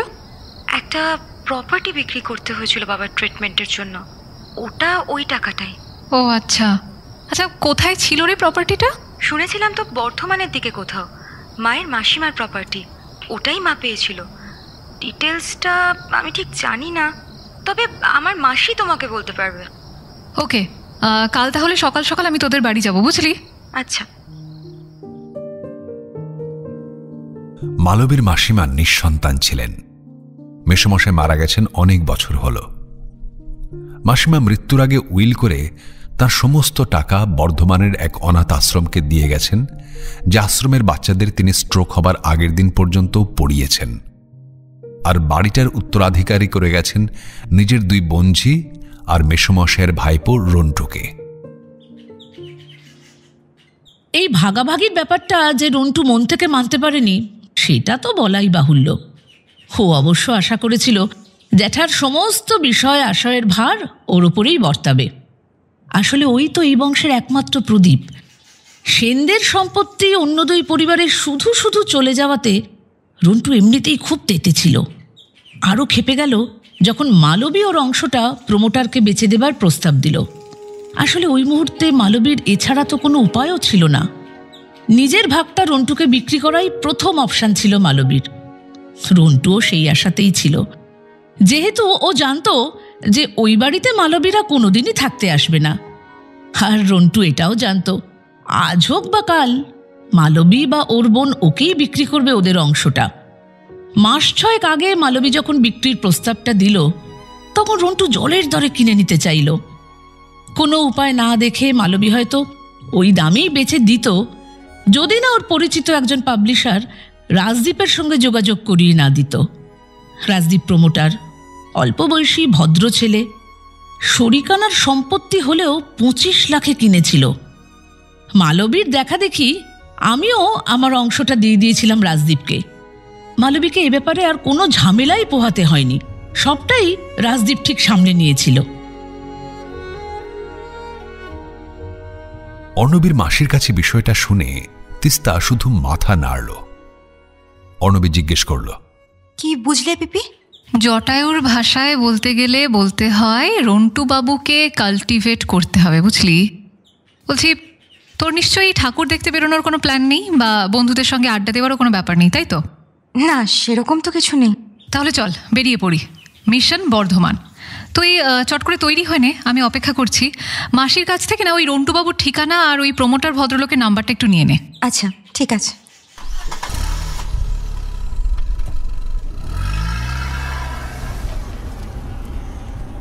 সপ্তমীর দিন সকাল হলেও রাস্তায় বিশেষ ভিড়ভাট্টা যানজট নেই। 2.5 ঘন্টায় বর্ধমান পৌঁছে গেল ওরা। তিস্তাই ড্রাইভ করছিল। নির্দিষ্ট ঠিকানায় পৌঁছে দেখা গেল বাড়ির কোনো অস্তিত্বই নেই সেখানে। ধু ধু করছে ফাঁকা মাঠ।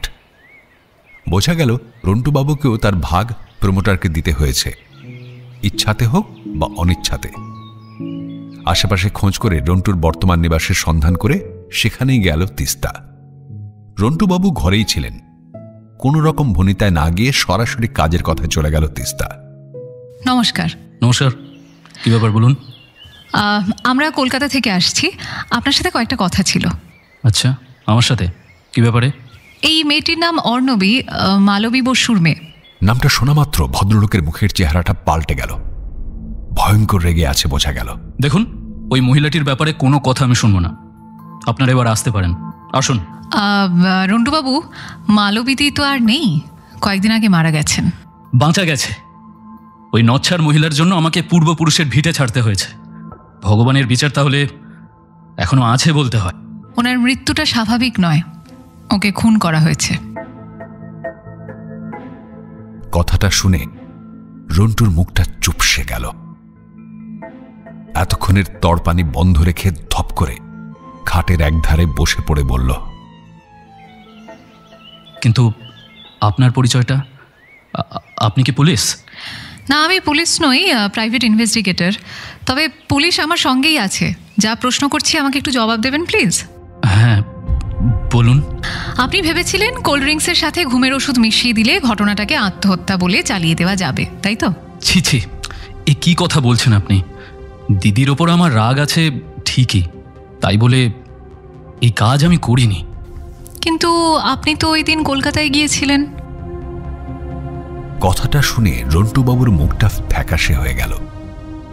একটু থতমত খেয়ে বললেন, হ্যাঁ গিয়েছিলাম আমার একটা ব্যক্তিগত কাজে, কিন্তু দিদির বাড়িতে আমি যাইনি।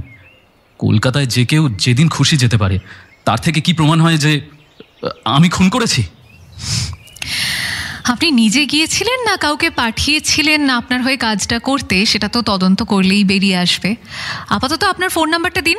ঘটনার দিন আপনি কোথায় কখন ছিলেন, আপনার টাওয়ার লোকেশন কি ছিল, সেগুলো না হয় পুলিশ আপাতত বার করুক।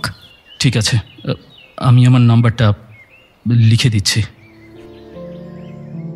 বিনা বাক্য ব্যয়ে একটা কাগজে ফোন নাম্বার লিখে দিল রন্টু। কাগজটা ব্যাগে রেখে তিস্তা বলল, দরকার পড়লে আমি আবার আসবো। পুলিশও আপনাকে ডেকে পাঠাতে পারে, তৈরি থাকবেন। আচ্ছা।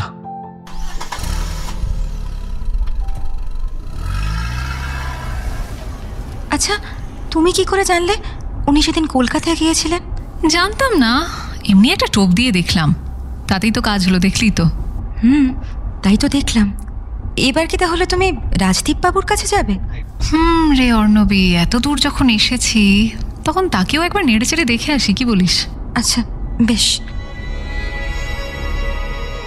রাজদীপ বাবুকে বর্ধমানে পাওয়া গেল না। পরিবারের কারোর চিকিৎসায় তিনি এখন চেন্নাইতে। ফোনে যেটুকু কথা হলো তাতে জানা গেল তিনি ঘটনাটা জানতেন না। তদন্তের কাজে সব রকম সাহায্য করতে তিনি রাজি বলে জানালেন। অতএব গাড়ি ছুটল কলকাতার পথে। অর্ণবীকে বাড়িতে ড্রপ করে তিস্তাকে বাড়িতে ফিরতে হবে পুজোর ভিড় পুরোপুরি রাস্তাঘাটের দখল নিয়ে নেওয়ার আগেই।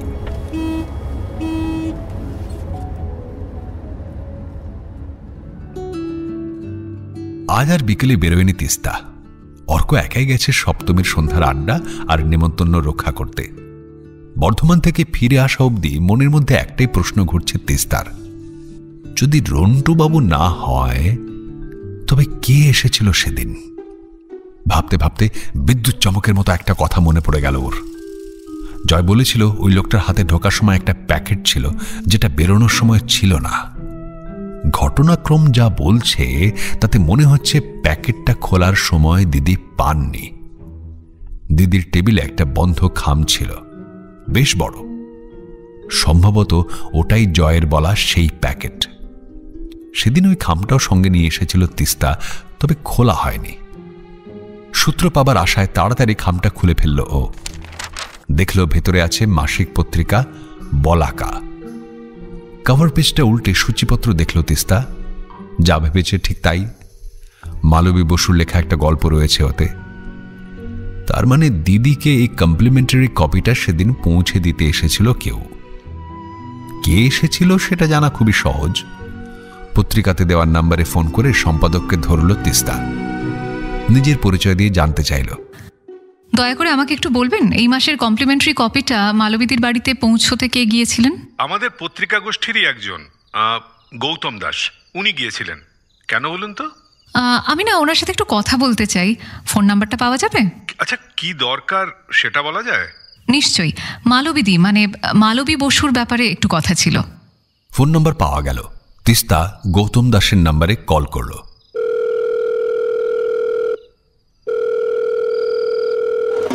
হ্যালো, গৌতম দাস কথা বলছেন? হ্যাঁ বলছি। মাইকের আওয়াজ ভেদ করে ভেসে এলো কণ্ঠস্বর। আমি তিস্তা। মালবীদের সম্বন্ধে কয়েকটা কথা জানার ছিল। It's very urgent. আপনি দয়া করে একটু ফাঁকা জায়গায় আসবেন প্লিজ। মানে আমি লাইনটা ধরে আছি সেরকম হলে। ঢাক ঢোলের আওয়াজ, মানুষের চেঁচামেচি একটু কম হলো। বোঝা গেল ভদ্রলোক খানিকটা হলেও নিরিবিলি জায়গা খুঁজে পেয়েছেন। এবার শুনতে পাচ্ছেন? হ্যাঁ, ক্লিয়ার। বলছি যে মালবী বসু কতদিন ধরে বলাকায় লিখছেন? লিখছিলেন বলুন।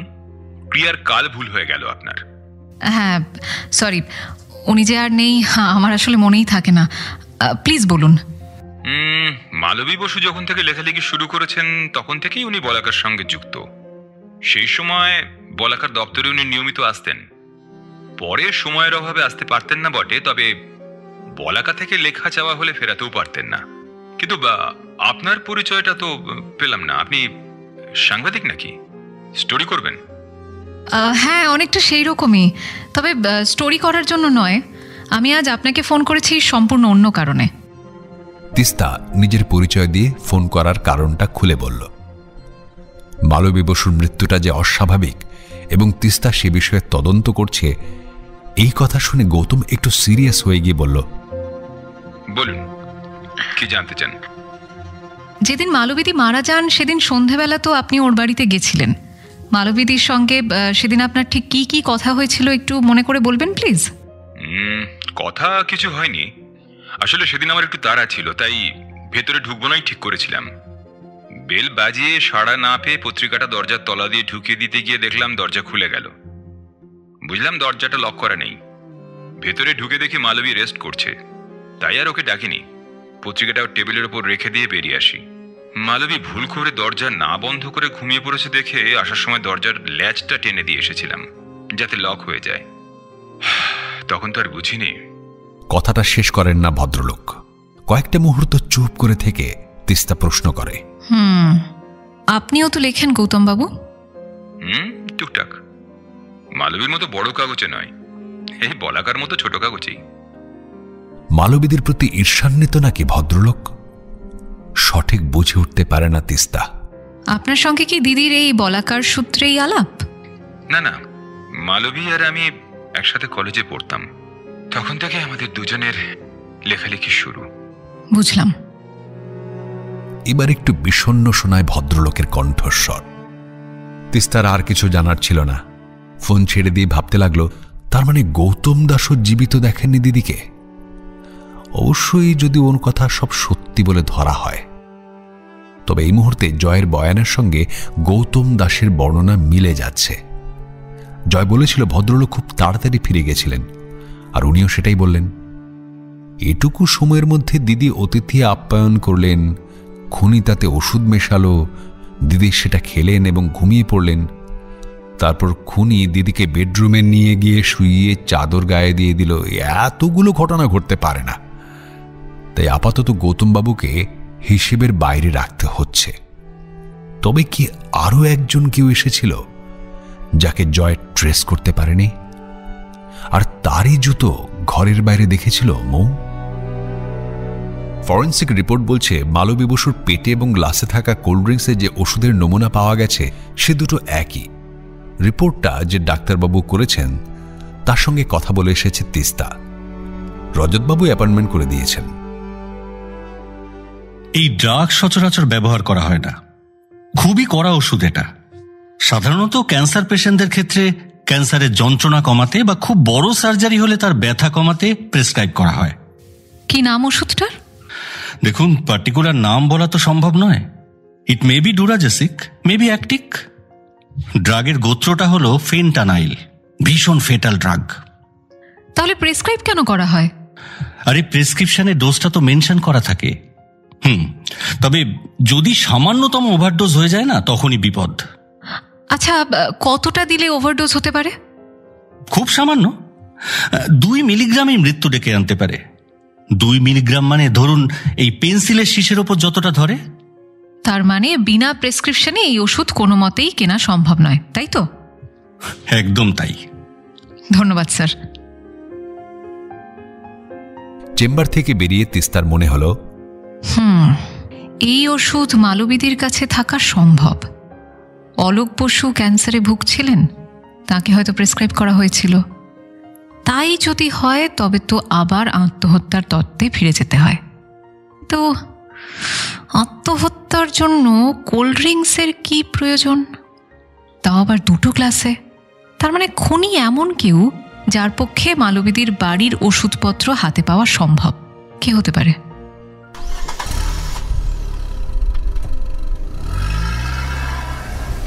ডাক্তারবাবুর চেম্বার থেকে বার হয়ে তিস্তা গাড়ি ঘোরালো লালবাজারের দিকে।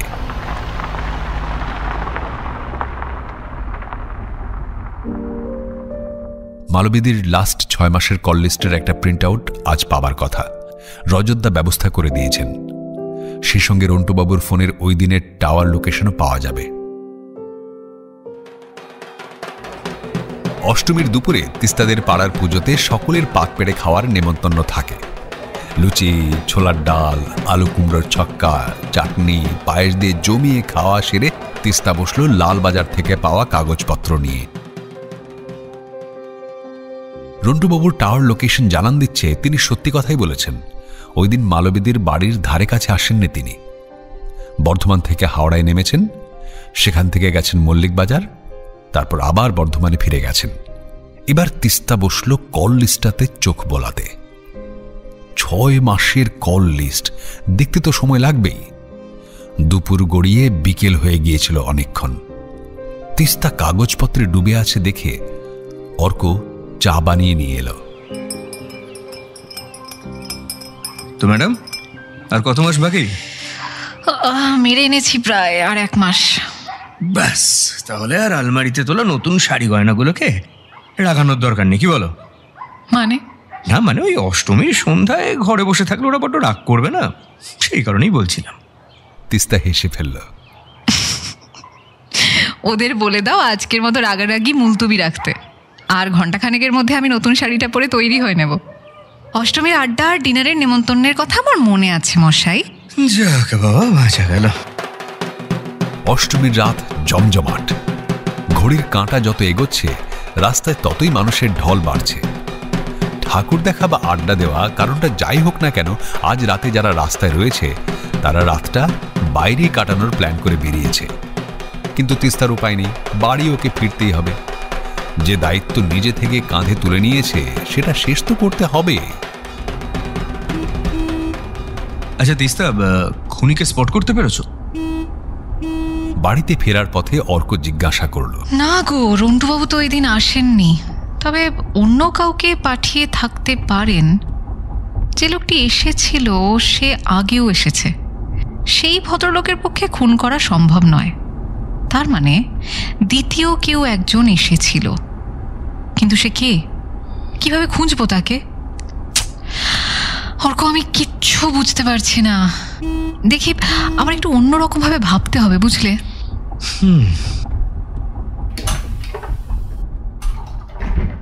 বাড়ি ফিরে মালবিদির ফেসবুকে ঢুকলো তিস্তা। অর্ণবীর কাছ থেকে ওর মায়ের ফেসবুকের পাসওয়ার্ড পাওয়া গেছে, যেহেতু মালবিদির ফেসবুক অ্যাকাউন্টটা অর্ণবই খুলে দিয়েছিল। ফেসবুকের ইনবক্স মেসেজগুলো দেখলে আত্মীয় বন্ধুদের বাইরে কাদের সঙ্গে মালবিদির ভালো যোগাযোগ ছিল সেটা জানা যাবে। হয়তোবা তার শত্রু সম্পর্কে কোনো ক্লু পাওয়া যেতে পারে। খুনি সম্পর্কে এখনো কোনো ধারণাই হয়নি তিস্তার, কারণ এখনো পর্যন্ত খুনের মোটিভটাই স্পষ্ট হয়নি তিস্তা বা পুলিশ কারোর কাছে। পাশে রাখা অন্য ফোনটা হঠাৎ বেজে ওঠায় চমকে গেছিল তিস্তা। তাকিয়ে দেখল স্ক্রিনে রজতদার নাম। হ্যাঁ, হ্যালো, বলুন রজতদা। শোনো শোনো, মালবী বসুর ফোনের ট্রেস পাওয়া গেছে হরিয়ানাতে। আশা করছি কাল রাতের দিকে ফোনটা পেয়ে যাব। কি বলছেন কি? রহস্য তো দেখছি ভিন রাজ্যে পাড়ি দিয়েছে। আমাদের আরো অ্যাক্টিভ হতে হবে। এনিওয়ে, তুমি ফোনটা দেখতে চাইলে কাল থানায় চলে আসতে পারো। ফিঙ্গারপ্রিন্ট দিয়ে যদি ফোনটা লক না করা থাকে তবে আমি ওর হোয়াটসঅ্যাপ মেসেজগুলো একবার দেখব। ওকে। ফোনটা ছেড়ে দিল তিস্তা। এবার ও ভাবতে লাগলো, খুনি কি তবে অন্য রাজ্য থেকে এসেছিল? কেসটা ক্রমাগত জটিল হয়ে যাচ্ছে, কোনো তল পাওয়া যাচ্ছে না।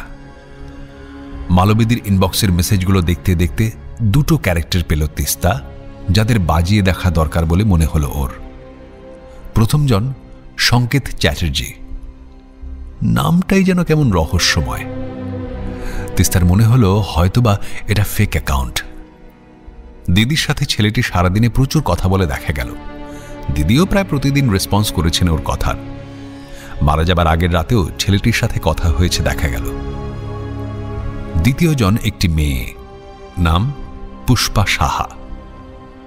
এর সঙ্গে দিদির শেষ কথা হয়েছে মারা যাবার দিন 7 আগে। পুষ্পার সঙ্গে মালবিদির চ্যাটগুলো পড়ে ভুরু কুঁচকে গেল তিস্তার। এসব কি লিখেছে মেয়েটা? মেয়েটির বয়ফ্রেন্ডের কাছ থেকে মালবিদিকে সরে আসতে বলছে। ফোন রেখে উঠে চোখে মুখে ঘাড়ে জল দিয়ে এলো তিস্তা। এসব কি সত্যি হতে পারে? মালবিদি শেষ পর্যন্ত ওই পুষ্পার বয়ফ্রেন্ডের সঙ্গে জড়িয়ে পড়েছিলেন? কিছু একটা তো ভুল হচ্ছে। কিচ্ছু মাথায় আসছে না তিস্তার।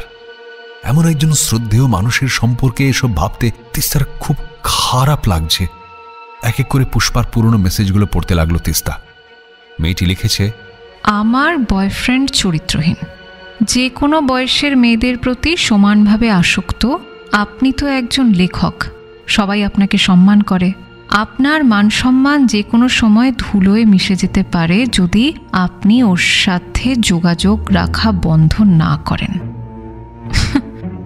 এই পুষ্পা বলে মেয়েটা তো দেখছি একেবারে পাগল, নাহলে এইসব কথা কেউ লিখতে পারে, তাও আবার এমন বড় মাপের একজন মানুষকে।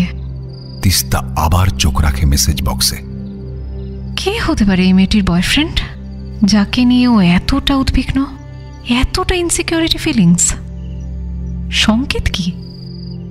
খুঁজতে থাকে তিস্তা। রাত 1:30 বেজে গেছে। চোখ থেকে ঘুম উড়ে গেছে তিস্তার। নেশা ধরে গেছে এই খুঁজে বার করার খেলাটাতে। এই অদ্ভুত চ্যাপ্টারটা ক্লিয়ার না করে শুতে গেলে কিছুতেই ঘুম আসবে না জানে তিস্তা, তাই ও দ্রুত চোখ বোলাতে থাকে ইনবক্সে। এই তো 2 মাস আগের একটা তারিখে দেখা যাচ্ছে পুষ্পার ফ্রেন্ড রিকোয়েস্ট দিদি অ্যাকসেপ্ট করেছেন। তারপর ও নিজেকে সংকেত চ্যাটার্জির গার্লফ্রেন্ড বলে পরিচয় দিয়ে দিদিকে প্রণাম জানিয়েছেন। তারপর বেশ কিছুদিন আর কোনো কথা নেই। বেশ। মালবিদের অ্যাকাউন্ট থেকে পুষ্পার প্রোফাইলে ঢুকলো তিস্তা। ওর পেজে তেমন ইন্টারেস্টিং কিছু পাওয়া গেল না। সব জায়গায় কেবল ওর আর সংকেতের রিলেশনশিপ নিয়ে আদেখলাপনা। বোঝা যাচ্ছে মেয়েটি সংকেতকে নিয়ে যে কোনো কারণেই হোক ভালোই ইনসিকিউরিটিতে ভোগে। আবার ফিরে এলো তিস্তা দিদির ইনবক্সে। সংকেতের সঙ্গে দিদির কথাবার্তাগুলো পড়ে তেমন কিছুই খুঁজে পেল না ও, যার জন্য ওই মেয়েটি এমন খারাপ ইঙ্গিত করে আঙুল তুলতে পারে মালবিদির দিকে। হঠাৎই একটা মেসেজে চোখ আটকে গেল তিস্তার। পুষ্পা পাঠিয়েছে সংকেতের সঙ্গে দিদির চ্যাটের একটা স্ক্রিনশট। আপনি এখনো খেলা চালিয়ে যাচ্ছেন? সংকেত অন্যের বয়ফ্রেন্ড জেনেও ওকে আনফ্রেন্ড করেননি? ছি। দেখা গেল মালবিদি এই মেসেজের কোনো রিপ্লাই করেননি। এরপর পুষ্পা দিদিকে শাসিয়েছে। আপনি যদি সংকেতকে আনফ্রেন্ড না করেন, ওর সঙ্গে যোগাযোগ রাখা বন্ধ না করেন, তাহলে আমি সোশ্যাল মিডিয়ায় আপনার আর সংকেতের রিলেশনশিপ নিয়ে লিখব। দরকার হলে সাপোর্টিং ছবি ভিডিও পোস্ট করব। এআই এর যুগে এসব বানিয়ে নেওয়া কোনো প্রবলেম না, জানেন নিশ্চয়ই। বাবা, এ মেয়ে তো মারাত্মক। বেশ, দেখা যাক।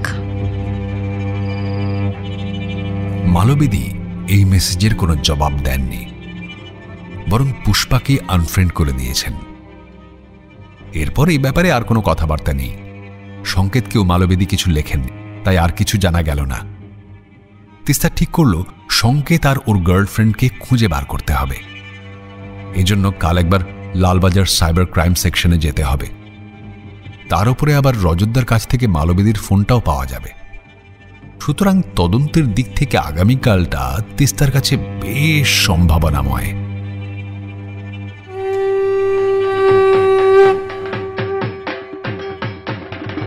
নবমীর সকাল।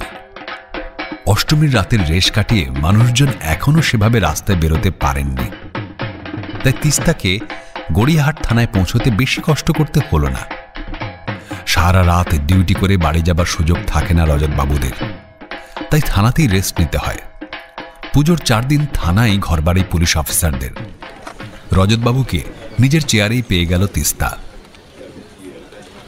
অর্থই সবচেয়ে বড় অনর্থ ঘটায়, বুঝলে হে। কম কেস তো ঘাটলাম না এত বছরে। মালবী বসুর ফোনটা তিস্তার দিকে বাড়িয়ে ধরে রজতবাবু বললেন, কেন রজতদা, এই কেসে তেমন কিছু পেলেন নাকি?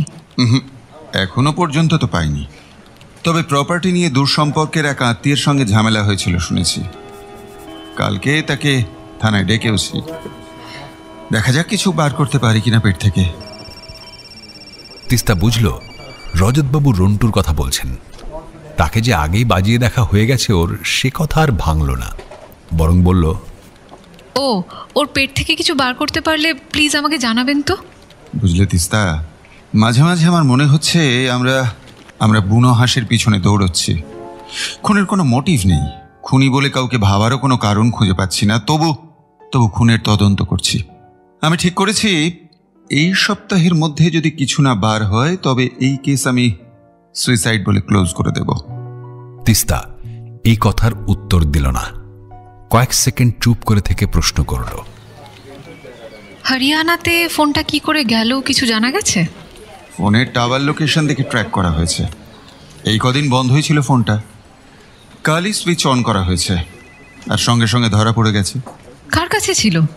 যার কাছ থেকে পাওয়া গেছে তাকে তুমি কল্পনার শতচক্ষু মেলেও খুনি বলে ভাবতে পারবে না। নিজের রসিকতাতে রজতবাবু নিজেই হাসেন হা হা করে, তারপর বলেন, একটা মোটের কাছে। ও পুলিশকে বলেছে ফোনটা নাকি ও কুড়িয়ে পেয়েছে, ট্রাকের মাল খালাস করার সময় মাটিতে পড়ে থাকতে দেখেছিল। জানি না সত্যি না মিথ্যে, হয়তো চোরাই মাল কিনেছে। সেটা বললে আবার পুলিশ সব শুদ্ধ ধরে টানাটানি করবে, তাই কুড়িয়ে পাওয়ার গল্পটা ফেঁদেছে। হতে পারে। আচ্ছা রজতদা, আমি না আজ আসি। তিস্তা উঠে পড়ল। থানা থেকে বেরিয়ে অর্ণবীকে ফোনে ধরল। হ্যালো, বলছি যে তোদের কোনো আত্মীয় স্বজন বা বন্ধু বান্ধব হরিয়ানাতে থাকে নাকি রে? হরিয়ানা? না তো, কোনোদিনই না। তোর মায়ের পরিচিত কেউ? আমার তো জানা নেই। তেমন কাছের কেউ হলে আমি ঠিক জানতাম।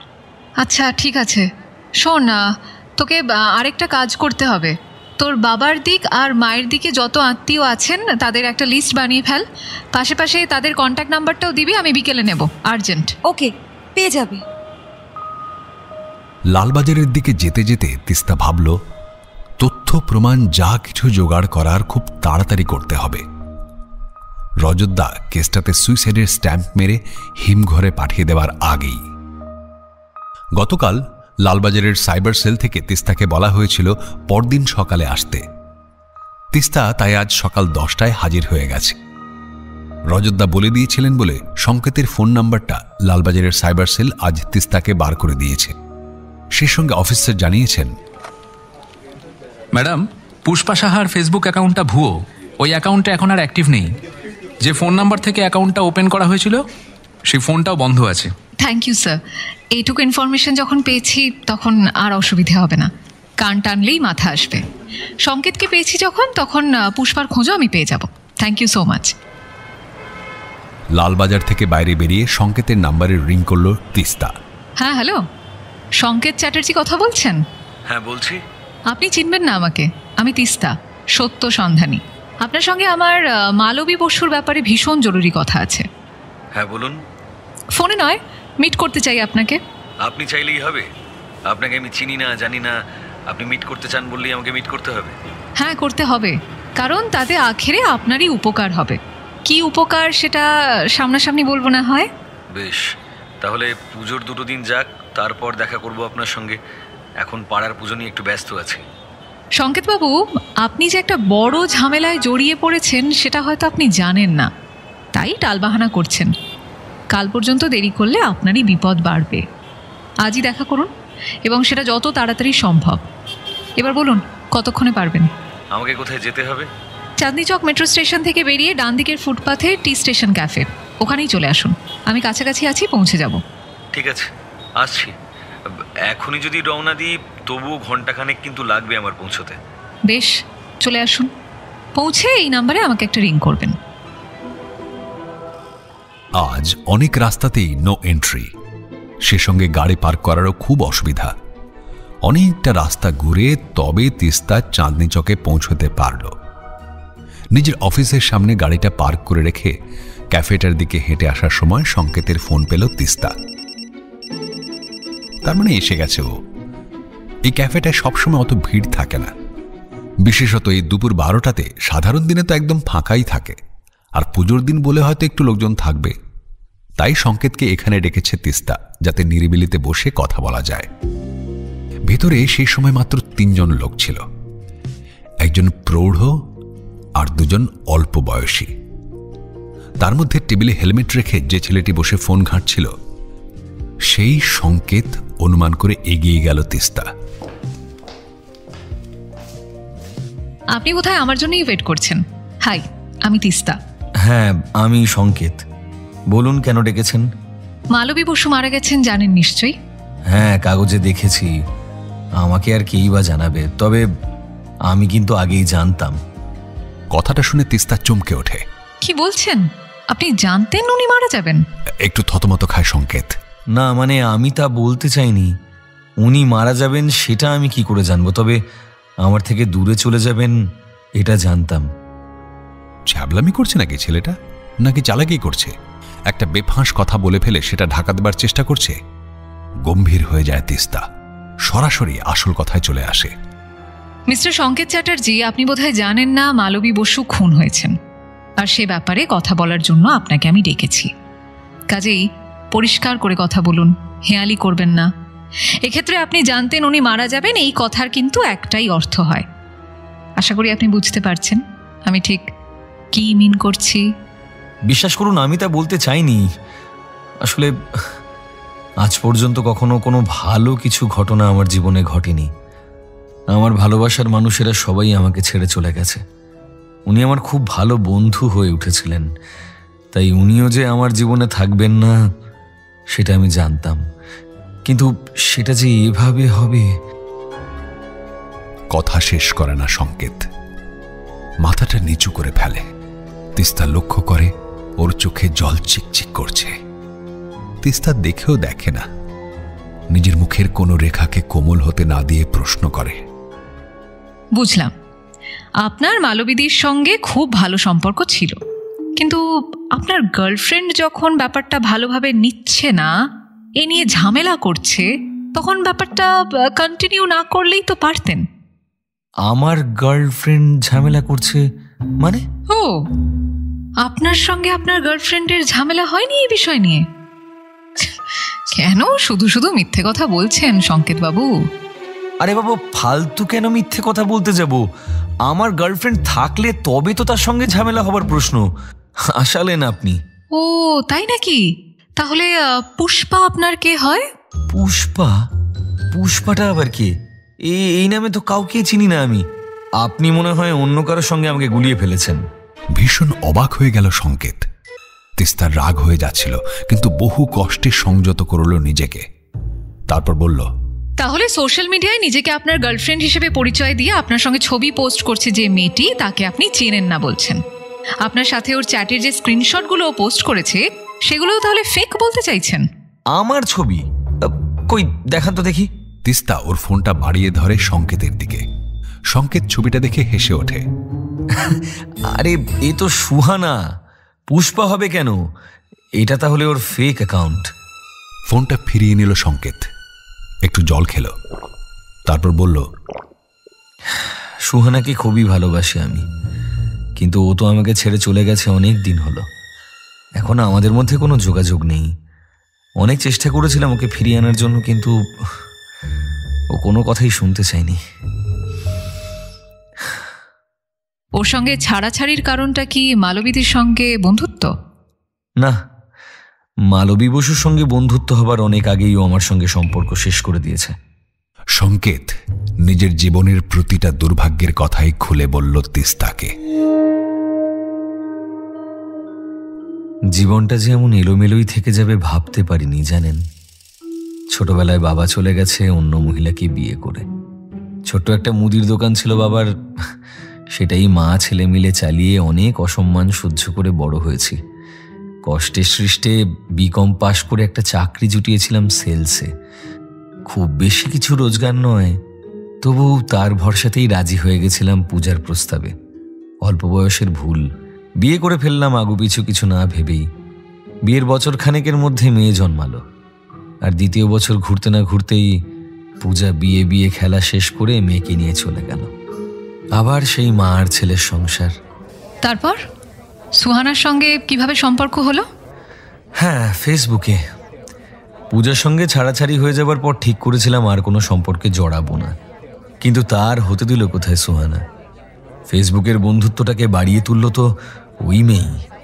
কিছুদিন যেতে না যেতে ভার্চুয়াল সম্পর্কটাকে বাস্তবে নামিয়েও আনলো। বারবার দেখা করতে চলে আসতো বাড়িতে, কাজের জায়গায়। বয়সে আমার চাইতে অনেকটাই ছোট সুহানা। সবসময় ওর ইচ্ছে মতো চালাতে চাইতো আমাকে, না চললে কান্নাকাটি মারামারি করতো। আমার বেশ ভালো লাগতো এই জোরাজুরি। এই দুনিয়ায় কেউ তো আমার ব্যর্থ জীবনটাকে দরকারি মনে করছে, এটা ভেবেই অনেকটা তৃপ্তি পেতাম। পূজার কথা জানতো সুহানা? না, আসলে প্রথম দিকে মনে হতো সম্পর্ক আরেকটু গভীর হলে বলা যাবে, আর পরে ভয় হতো যদি এই কথা জানলেও ছেড়ে চলে যায়। তাই প্ল্যান করেছিলাম সামনাসামনি অনেকটা সময় নিয়ে সুহানাকে সব কথাই বলবো, কিন্তু তার আর সময় পেলাম না।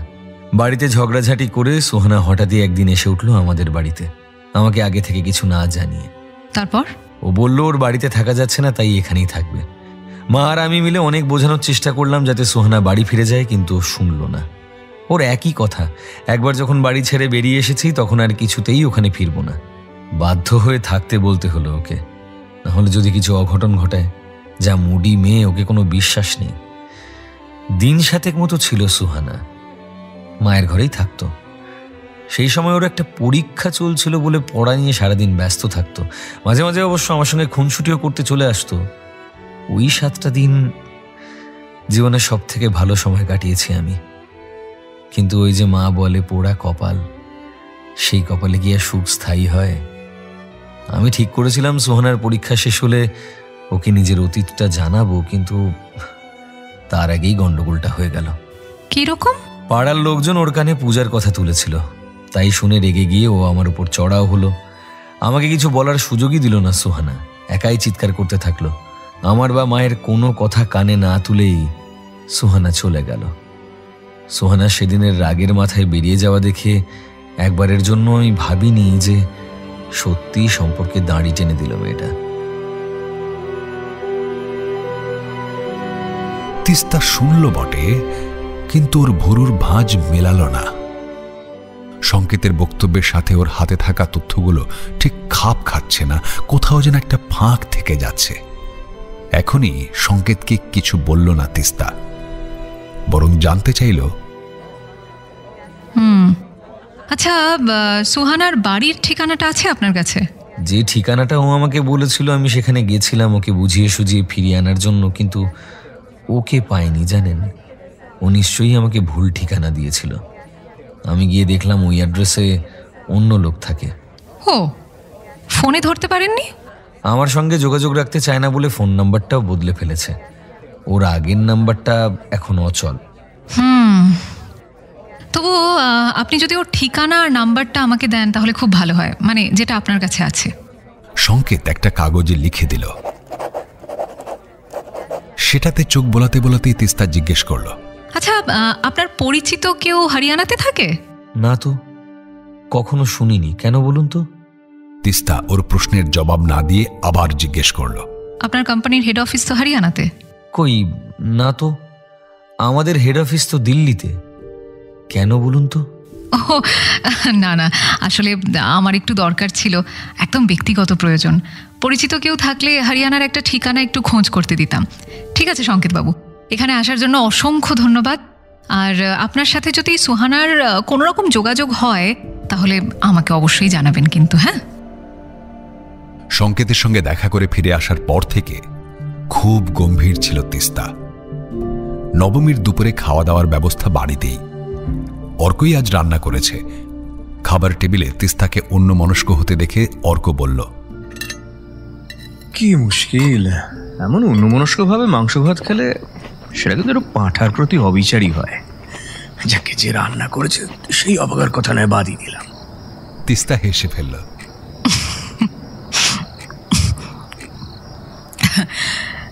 এবার মন দিয়ে খাচ্ছি আর রাঁধুনির প্রশংসাও করছি। আসলে কানাগলিতে ফেঁসে গেছি জানো তো, এগোনোর রাস্তাই পাচ্ছি না। তাহলে তো ম্যাডামকে একটু পিছিয়ে যেতে হবে। মানে আবার শুরু থেকে ভাবতে শুরু করো। আমার মনে হয় দেখবে একটা অন্য রাস্তা ঠিকই পেয়ে যাবে। ঘটনাটা যখন ঘটেছে তখন সেখানে পৌঁছানোর একটা না একটা রাস্তা তো ঠিকই আছে। কথাটা শুনে তিস্তার মনে হলো সত্যিই তো, জয়ের কথা অনুযায়ী এগোতে গিয়ে ওকে দেওয়ালে ধাক্কা খেতে হয়েছে। এমনও তো হতে পারে জয় মিথ্যে বলেছে বা ঠিক করে নজরদারি করেনি। সেক্ষেত্রে জয়কে অগ্রাহ্য করেই এগোনোর রাস্তা খুঁজে নিতে হবে। ভালো কথা বলেছ। আচ্ছা অর্ক, তুমি যখন ক্লায়েন্টদের অ্যাপয়েন্টমেন্ট দাও কাকে কোন সময় দিলে কি করে মনে রাখো? আরে এটা তো সিম্পল, অবশ্যই একটা অ্যাপয়েন্টমেন্ট বুক মেনটেন করি। তুমি তো জানো যে ডাক্তারেরাও তাই করেন। তাহলে তো একজন ব্যস্ত লেখকেরও সেটাই করা উচিত, তাই না? এক্স্যাক্টলি, সেটাই স্বাভাবিক।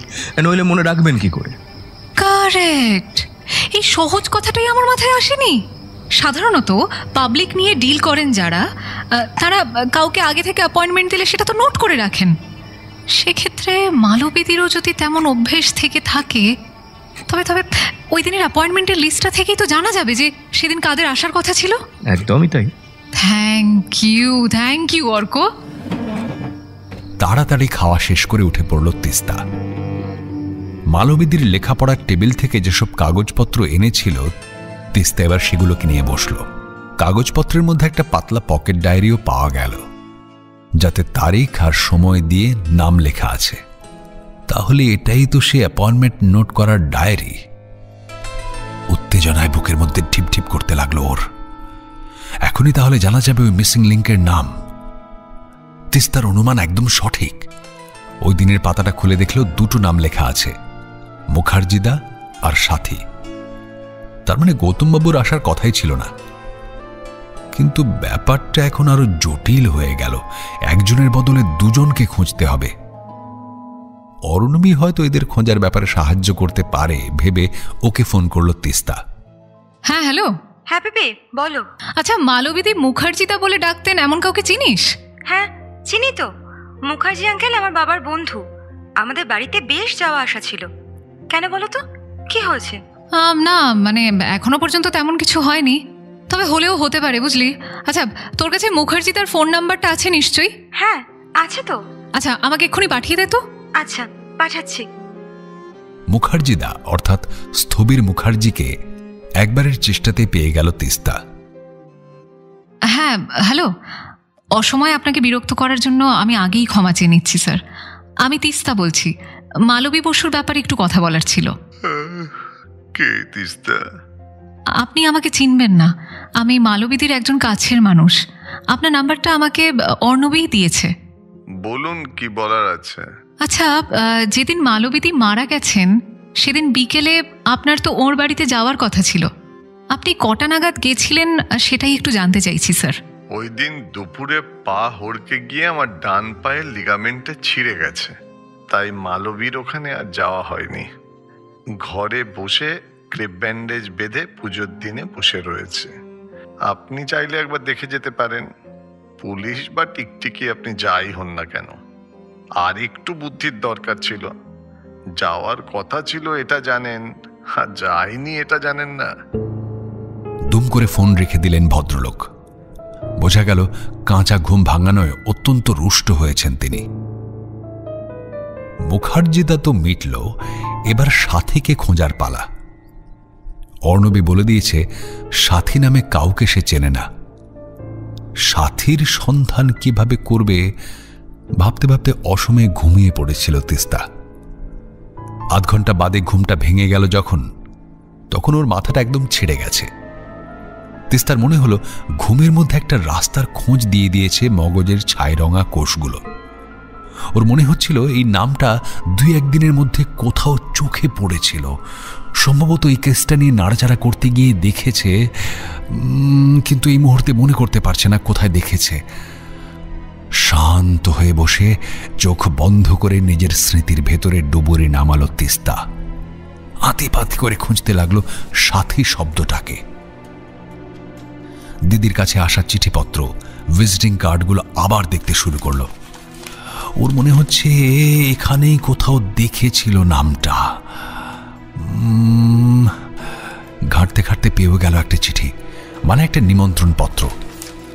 সাথী নামের একটা এনজিও দিদিকে তাদের বার্ষিক অনুষ্ঠানের সভাপতি হবার জন্য আমন্ত্রণ জানিয়েছে।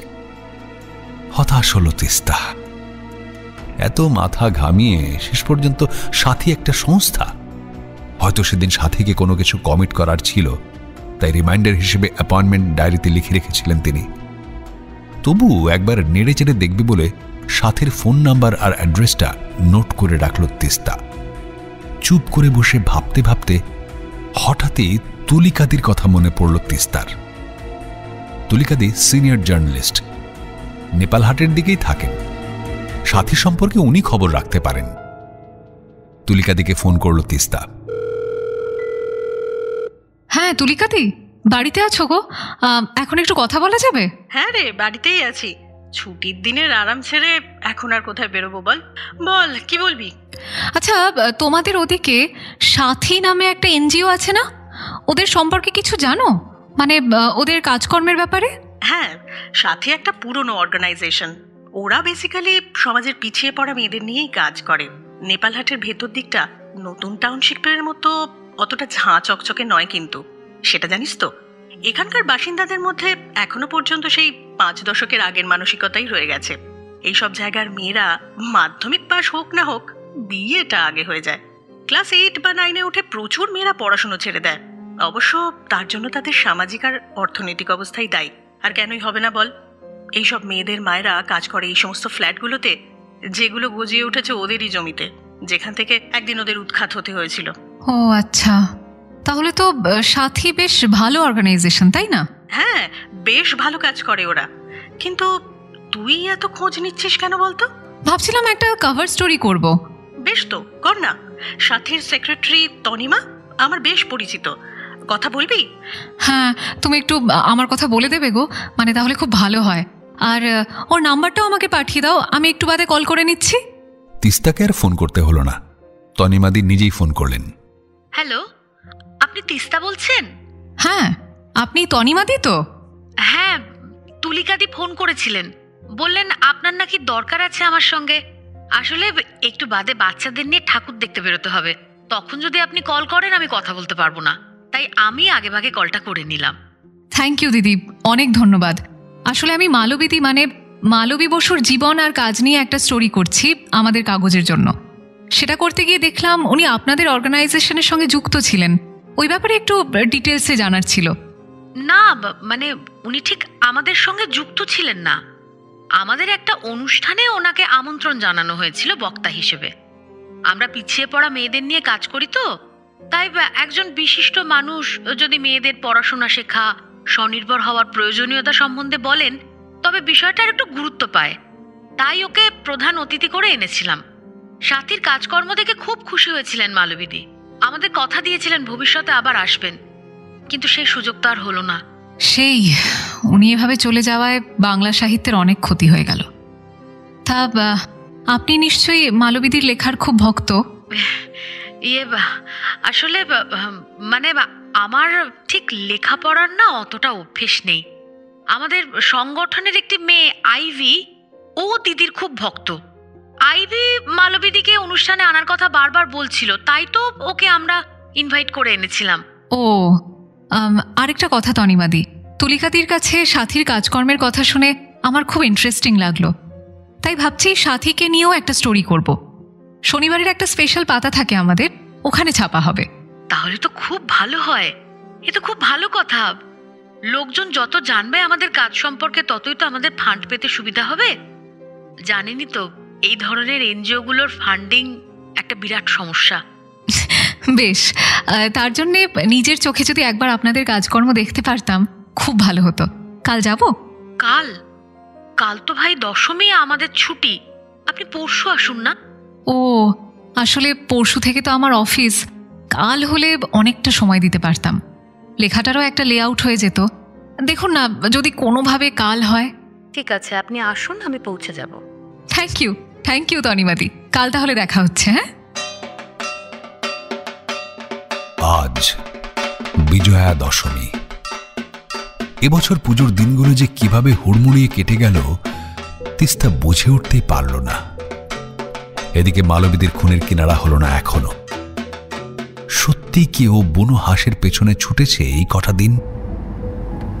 আজ সকাল সকাল তিস্তা বেরিয়ে পড়েছে নেপাল হাটে যাবে বলে। সাথীতে গিয়ে যদি কোনো সমাধান সূত্র মেলে। তনিমাদি আগেই পৌঁছে গেছিলেন। তিস্তা যেতেই আপ্যায়ন করে বসালেন নিজের চেম্বারে। তনিমাদির মুখে ওদের কাজকর্ম সম্পর্কে শোনা হয়ে গেলে তিস্তা বলল, এখানে যারা কাজ করে তাদের ডিটেলসটাও একটু দেবেন আমাকে, আর যদি গ্রুপ ফটো থাকে তাহলে তো খুব ভালো হয়। দাঁড়ান, আমি কম্পিউটারটা অন করি, এখানেই আছে সব। তনিমাদি কম্পিউটার অন করে প্রয়োজনীয় ফাইল খুঁজছিলেন। সেই ফাঁকে তিস্তা জিজ্ঞাসা করল, আচ্ছা, পুজোর ঠিক আগে আপনাদের এখানে কি কোনো অনুষ্ঠান ছিল? মালবিদির কি তাতে আসার কথা ছিল? কই না তো। আশ্চর্য। কেন আশ্চর্য কেন বলছেন? হাতের কাজ বন্ধ করে তনিমাদি জিজ্ঞাসা করলেন, না মানে যেদিন দিদি মারা যান সেদিন বিকেলে সাথীর নামে দিদির ডায়েরিতে অ্যাপয়েন্টমেন্ট বুক করা ছিল, তাই ভাবলাম হয়তো আপনি।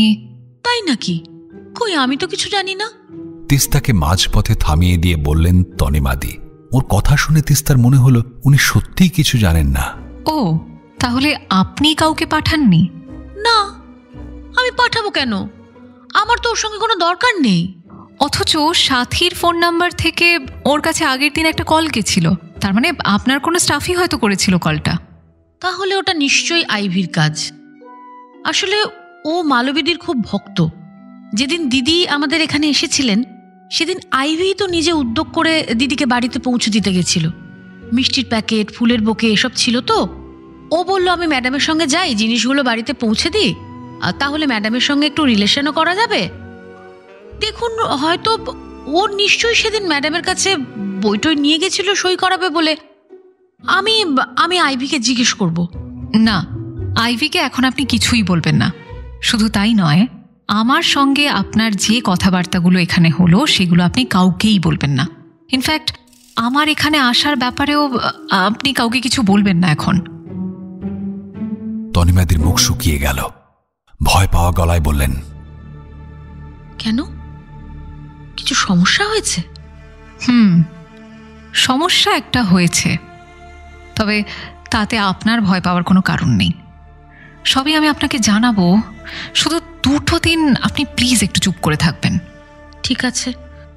বলছিলাম, দেখবেন আমার সংস্থা যেন কোনো ঝামেলায় না জড়ায়। অনেক কষ্টে দাঁড় করিয়েছি সাথীকে, তার সুনাম যেন নষ্ট না হয়। একটু দেখবেন প্লিজ। আপনি নিশ্চিন্তে থাকুন, সাথীর গায়ে আঁচড়ও লাগবে না।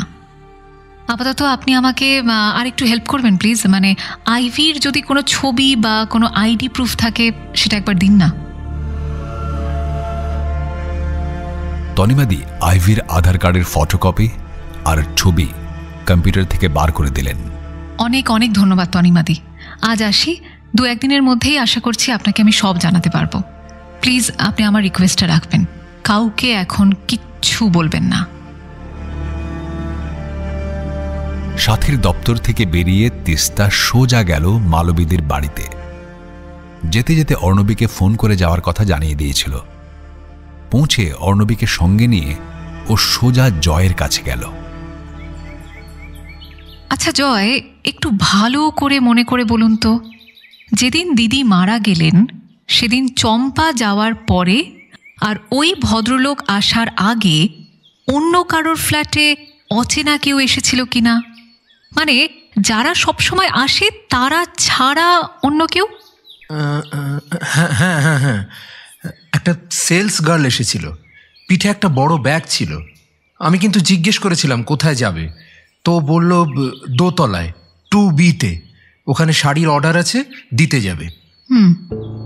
কেমন দেখতে ছিল তাকে, মনে আছে? আসলে মুখে মাস্ক ছিল তো, আমি তাই ঠিক মতো দেখতে পাইনি মুখটা, আর চোখে চশমা। আর ঠিক কতক্ষণ পরে নেমেছিল মেয়েটা? তা ধরুন ওই 1/2 ঘন্টা মতো হবে।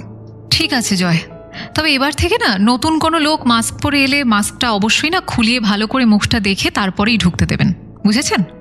অর্ণবী, তুই ঘরে চলে যা, আমি আজ আর ভেতরে যাব না, আমাকে এক্ষুনি একটা জায়গায় যেতে হবে। বলছিলাম কি পিপি, আমি যদি তোমার সঙ্গে যাই? যাবি? ঠিক আছে, চট করে যা, মাসিকে বলে আয়।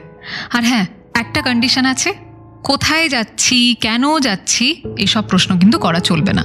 আচ্ছা বেশ, তাই হবে।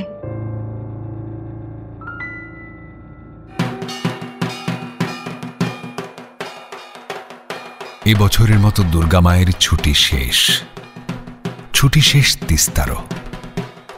বিকেল থেকে বিসর্জনের বাজনা বাজতে শুরু করেছে।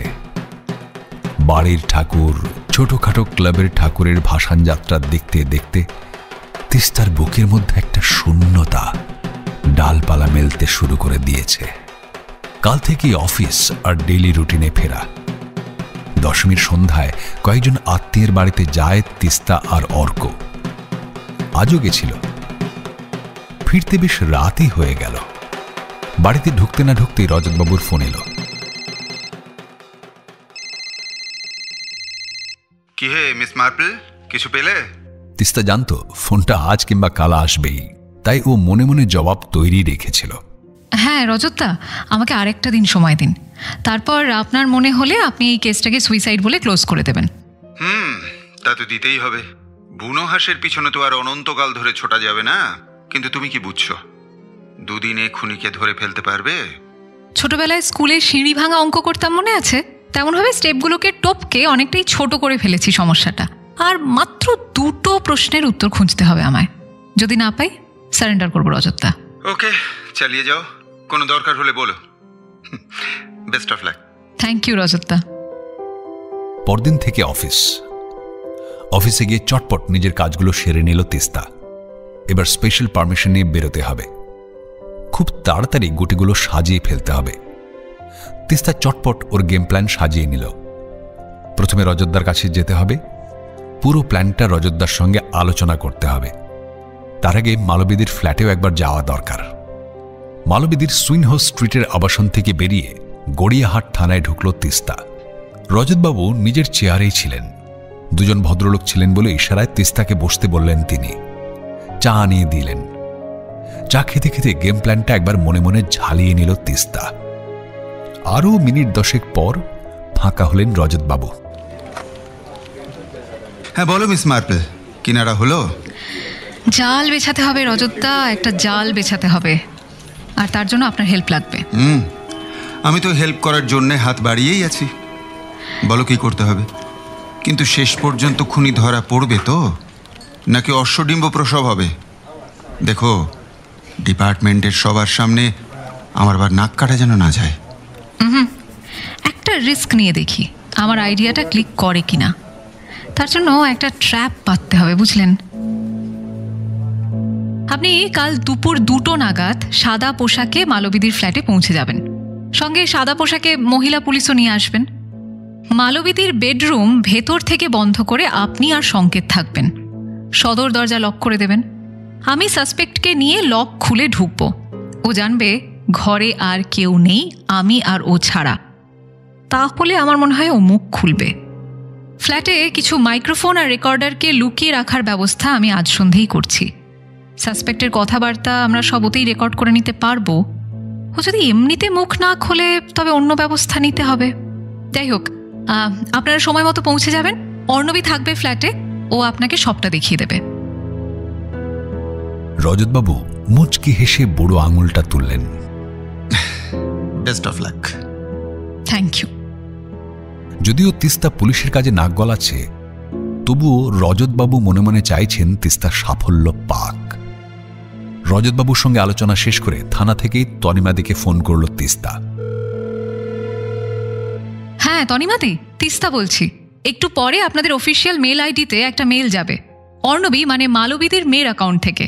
সেটা একটা অফিসিয়াল ইনভিটেশন। ওতে লেখা থাকবে কাল মালবী বসুর ফ্ল্যাটেই ওকে শ্রদ্ধা জানানোর জন্য একটা স্মরণ সভা আয়োজন করা হয়েছে। সেই স্মরণ সভায় আপনাদের সংস্থাকে আমন্ত্রণ জানানো হচ্ছে। তারপরে মালবী বসুর পরিবারের পক্ষ থেকে একটা ফোনও যাবে সাথীর নাম্বারে, ওই একই কথা বলার জন্য। মেল এবং ফোনের ব্যাপারটা আপনি স্টাফদের সামনে আলোচনা করবেন। তারপর সাথীর তরফ থেকে আইভিকে কাল দুপুরে অবশ্যই যেতে বলবেন। বলবেন আপনাকে অন্য কোথাও জরুরি কাজে যেতে হবে, তাই ওকে পাঠানো হচ্ছে। বেশ, আর কিছু? হ্যাঁ, আমি নিজে কাল দুপুর 2টোর মধ্যে আপনার ওখানে পৌঁছে যাব।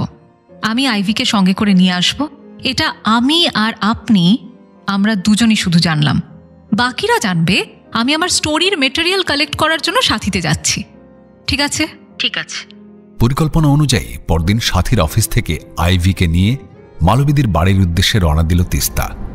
নেপালহাট থেকে বালিগঞ্জ পর্যন্ত পথটাতে তিস্তা আইভির কাজকর্ম নিয়ে টুকটাক প্রশ্ন করে যাচ্ছিল। তনিমাদি তো তোমার ভীষণ প্রশংসা করলেন। উনি তো তোমার কাজ নিয়ে ভীষণ খুশি। বলছিলেন তুমি কাজের ব্যাপারে নাকি খুব সিরিয়াস আর প্যাশনেট। শুনলাম তুমি নিজে ইনভলভ হয়ে বেশ কটা মেয়ের পাচার হয়ে যাওয়াটা নাকি রুখে দিয়েছিলে। মেয়েগুলো বড্ড বোকা দিদি। কেউ একবার ভালোবাসার কথা বললেই ওরা গলে যায়। তখন ওদের বিচার বুদ্ধি সব লোপ পায়। সেই জন্য শয়তানগুলো ওদের ভালোবাসার টোপ দিয়ে ফাঁদে ফেলতে পারছে সহজেই। বাচ্চা বাচ্চা মেয়েগুলোর জীবন নষ্ট করে দিচ্ছে। আমি ওদের বাঁচাতে চাই, আর সেই সঙ্গে চাই শয়তানগুলোর শাস্তি হোক। তার জন্য আমার পক্ষে যতটা সম্ভব করি। বাহ, দুষ্টের দমন শিষ্টের পালন, এ তো মা দুর্গার কনসেপ্ট। মা দুর্গা তো শুধুমাত্র একটা কনসেপ্ট, তার 10 হাত আসলে একটা রূপক। ওই 10 হাত আসলে আমরা, যারা বাস্তবে পথে নেমে কাজটা করব। বাহ, দারুণ বললে তো কথাটা। তুমি কিন্তু খুব সুন্দর কথা বলো। অবশ্য বলবে নাই বা কেন, তুমি তো প্রচুর বই পড়ো, তাই না? কই না তো, সারাদিন কাজ করে বাড়ি গিয়ে আর বই পড়ার এনার্জি থাকে না। ওই ম্যাগাজিন ট্যাগাজিন একটু আত্মলটাই। ও, কিন্তু আমি শুনলাম তুমি মালবিদির ভীষণ ভক্ত। তা ওর কি কি বই পড়েছো? বই বিশেষ কিছু পড়িনি, পত্রিকা টত্রিকায় যেসব লেখা বেরোয় তার টুকটাক কিছু পড়েছি। এরপর অন্য কথায় চলে গেল তিস্তা, আর এ নিয়ে কথা বাড়ালো না। গাড়িটা পার্ক করে রেখে আইভিকে সঙ্গে নিয়ে আবাসনের ভেতর ঢুকল তিস্তা। ফ্ল্যাট 2C-তে গিয়ে চাবি বার করে তিস্তাকে লক খুলতে দেখে সন্দেহ হলো আইভির। আপনার কাছে চাবি? স্মরণ সভা হওয়ার কথা ছিল না? আর কেউ আসেনি স্মরণ সভায়? এই তো এসেই পড়বে সবাই। অর্ণবীকে একটা বিশেষ কাজে যেতে হবে বলে সকালে ও আমাকে চাবিটা দিয়ে গেছিল, যাতে আমি আগে এসে গেস্টদের আপ্যায়ন করতে পারি। চলো না ভেতরে গিয়ে বসি। দোনামোনা করলেও ভেতরে ঢুকতে হলো আইভিকে। ভেতরে ঢুকে দরজাটা জোরে ঠেলে দিল তিস্তা। অটোমেটিক লক আটকে গেল, চাবি ছাড়া আর খোলা যাবে না দরজা। আইভিকে সঙ্গে নিয়ে মালবী বসুর স্টাডি রুমে এলো তিস্তা। ওর জানা ছিল দিদির কাছে কেউ এলে দিদি তাকে নিয়ে স্টাডিতেই বসতেন। শেষ দিনে ও হয়তো আইভিকে নিয়ে এখানেই বসেছিলেন। টেবিলের ওপর মালবীদির বড় একটা ছবি গতকাল এমনভাবে রেখে গিয়েছিল তিস্তা যে এই ঘরে পা দিলেই প্রথমেই ছবিটার দিকে চোখ যাবে। ওটা দেখে আইভির কি রিয়াকশন হয় সেটা দেখতে চাইছিল তিস্তা। তিস্তার উদ্দেশ্য সফল হলো। হঠাৎই সামনে জীবন্ত মানুষের মতো অত বড় ছবিটা দেখে আইভির মুখটা ফ্যাকাশে হয়ে গেল। অবশ্য কয়েক সেকেন্ডের মধ্যে সামলেও নিল। নার্ভ তো দেখছি বেশ স্ট্রং, মনে মনে ভাবল তিস্তা। বসো, আমি একটু কোল্ড ড্রিঙ্ক নিয়ে আসি। হ্যাঁ। ঘর ছেড়ে বেরিয়ে গেল তিস্তা। আইভি চুপ করে বসেছিল, বুঝতে পারছিল না কি হতে চলেছে। এই মহিলা এই বাড়িরই কেউ হন কিনা সেটাও বুঝে উঠতে পারছিল না। তাই নিজেকে ওয়েট অ্যান্ড সি বলে আশ্বস্ত করে রাখাই বুদ্ধিমানের কাজ বলে মনে হলো। সুহানা। পেছন থেকে হঠাৎ ডাকটা শুনে চমকে উঠল আইভি। তিস্তা পেছনে এসে দাঁড়িয়েছে নিঃশব্দে, হাতে দুটো কাঁচের গ্লাস। সেদিনও তো এইরকমই দুটো গ্লাসে কোল্ড ড্রিঙ্কস নিয়ে এসেছিলেন মালবিদি, তাই না সুহানা? আইভির মুখ রক্তশূন্য হয়ে গেল নিমেষে। ওর মুখ দেখে নিশ্চিত হলো তিস্তা যে অনুমান তবে মিথ্যা নয়, ফাঁদ পাতাটা বৃথা হয়নি। একটু চুপ করে থেকে স্বাভাবিক হবার চেষ্টা করলো আইভি। এসব কি বলছেন বলুন তো? সুহানা কে? কোন দিনের কথা বলছেন আপনি? আমাকে এখানে নিয়ে এসে এসব কি নাটক শুরু করেছেন? তুমি কিন্তু সবই বুঝতে পারছো সুহানা। ও না, সরি, নাকি পুষ্পা বলে ডাকবো তোমায়? তুমি নিশ্চয়ই এটাও বুঝেছো যে আমি সব জেনে গেছি। শুধু একটা জিনিস আমি কিছুতেই বুঝতে পারছি না, যে মালবিদির মতো একজন মানুষকে কেন মারার দরকার পড়লো তোমার? উনি তোমার কেন কোনোদিন কারো কোনো ক্ষতি করেননি। সেই কারণটা জানার জন্যই তোমাকে আজ আমি এখানে নিয়ে এসেছি।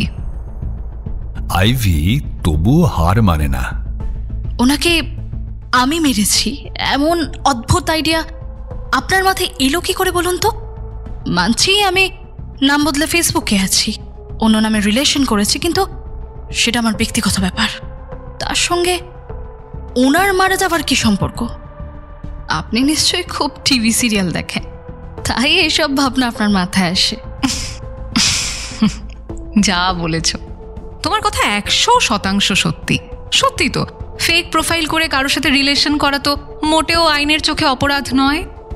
কিন্তু একটা ফেন্টানিল গ্রুপের ওষুধ সঙ্গে এনে কারো ড্রিঙ্কসে মিশিয়ে দেওয়াটা তো নিশ্চয়ই অপরাধ, তাই না?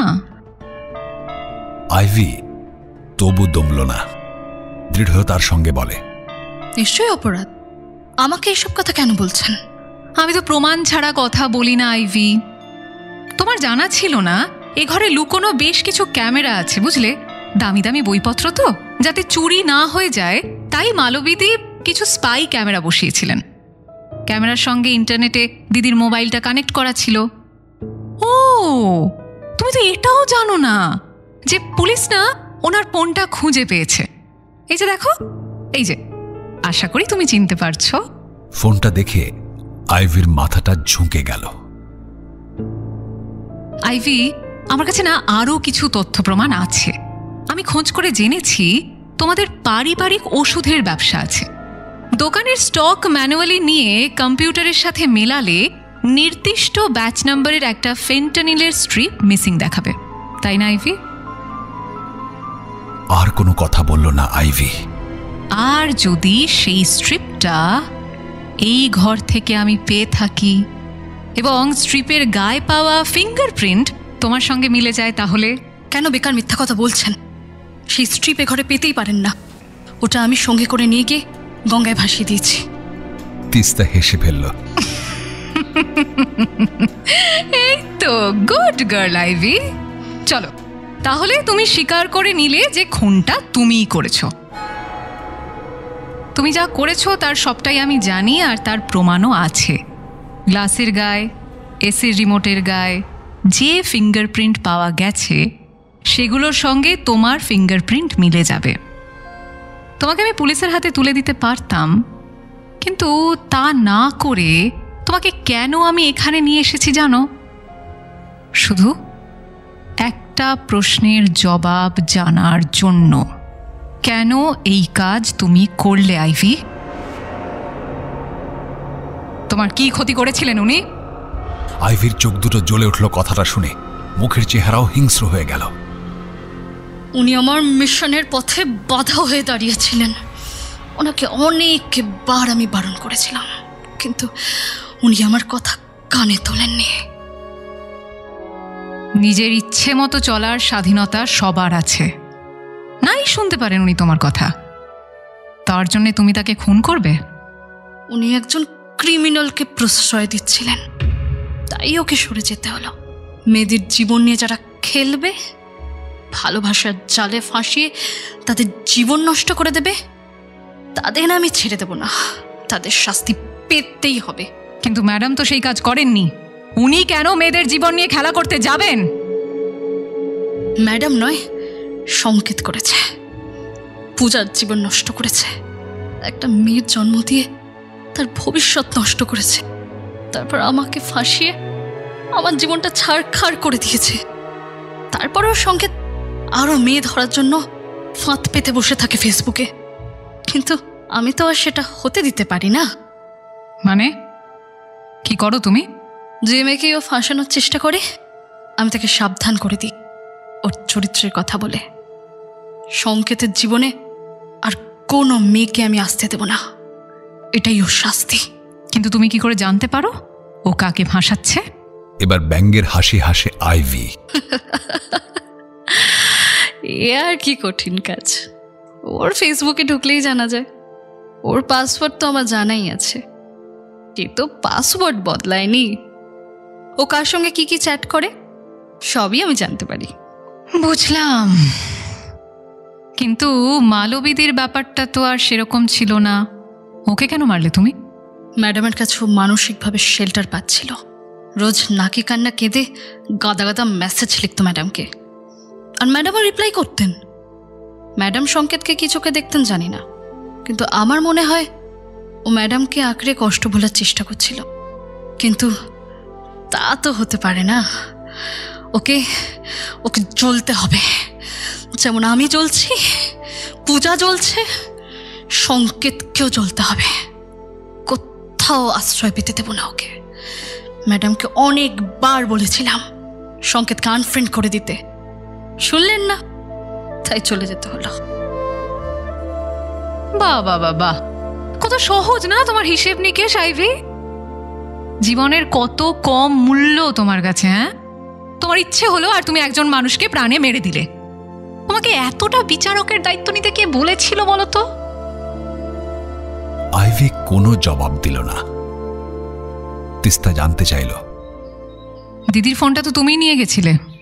হ্যাঁ, ওষুধ কাজ করতে তো সময় লাগবে। ওই সময়টুকুর মধ্যে যাতে উনি কাউকে ফোন করে ডাকতে না পারেন, তাই ফোনটা নিয়ে যেতে বাধ্য হয়েছিলাম। ম্যাডামকে কিন্তু আমি কোনো কষ্ট দিইনি। উনি যাতে শান্তিতে ঘুমিয়ে পড়তে পারেন সেরকম ব্যবস্থা করে দিয়েছি। বিছানায় শুয়ে বেডরুমের এসি চালিয়ে দিয়েছিলাম, যাতে 2-3 দিন পর জানাজানি হলো বডিটা না পচে যায়। তার জন্য এসিটা একদম চিল করে দিয়েছিলাম। সম্পূর্ণ সন্দেহের বশে একটা মানুষকে মেরে ফেললে তুমি। একদিকে তুমি অসহায় মেয়েদের পাশে দাঁড়াও, তাদের জীবন বাঁচাও, অন্যদিকে সেই তুমি একটা মানুষের জীবন নিয়ে নিলে। ম্যাডামের ফোনটা নিয়ে কি করেছিলে? ব্রিজের উপর থেকে রাস্তায় দাঁড়িয়ে থাকা একটা লোডেড ট্রাকের উপর ফেলে দিয়েছিলাম। নিখুঁত প্ল্যান আইভি, নিখুঁত প্ল্যান। দারুণ বুদ্ধি তোমার, মানতে হবে বস। I appreciate. তবু ধরা তো পড়ে গেলে। বলো আসলে কি জানো তো? পাপ কখনো ঢাকা থাকে না। এবার বেরিয়ে আসুন রজতবাবু।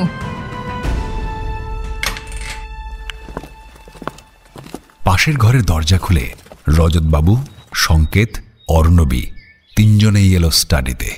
সংকেতকে দেখে মুখ অন্যদিকে ফিরিয়ে নিল আইভি। তিস্তা তাকিয়ে দেখল সংকেতের চোখ ভিজে। সংকেত, এবার ফেসবুকের পাসওয়ার্ডটা বদলে নিন। পুরো ঘরে অসহ্য নিস্তব্ধতা, শুধু অর্ণবীর চোখে জলের ধারা। নিস্তব্ধতা ভেঙে রজতবাবুর গমগমে গলা শোনা গেল, চলুন আইভি, লেডি কনস্টেবল আছে আমার সঙ্গে।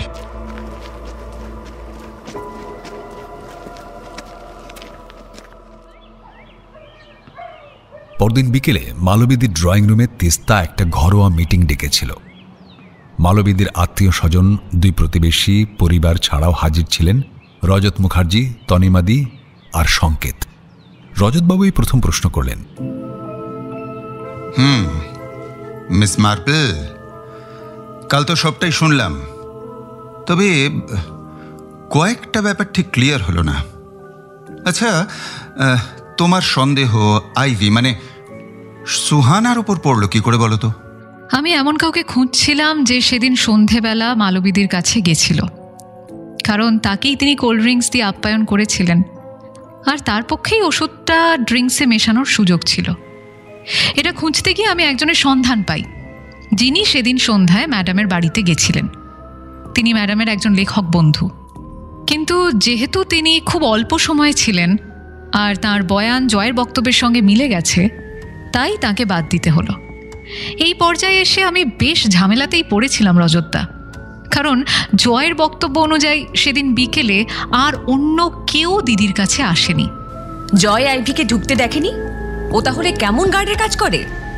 রুক্ষস্বরে বলল সোনালি। জয়ের খুব একটা দোষ নেই।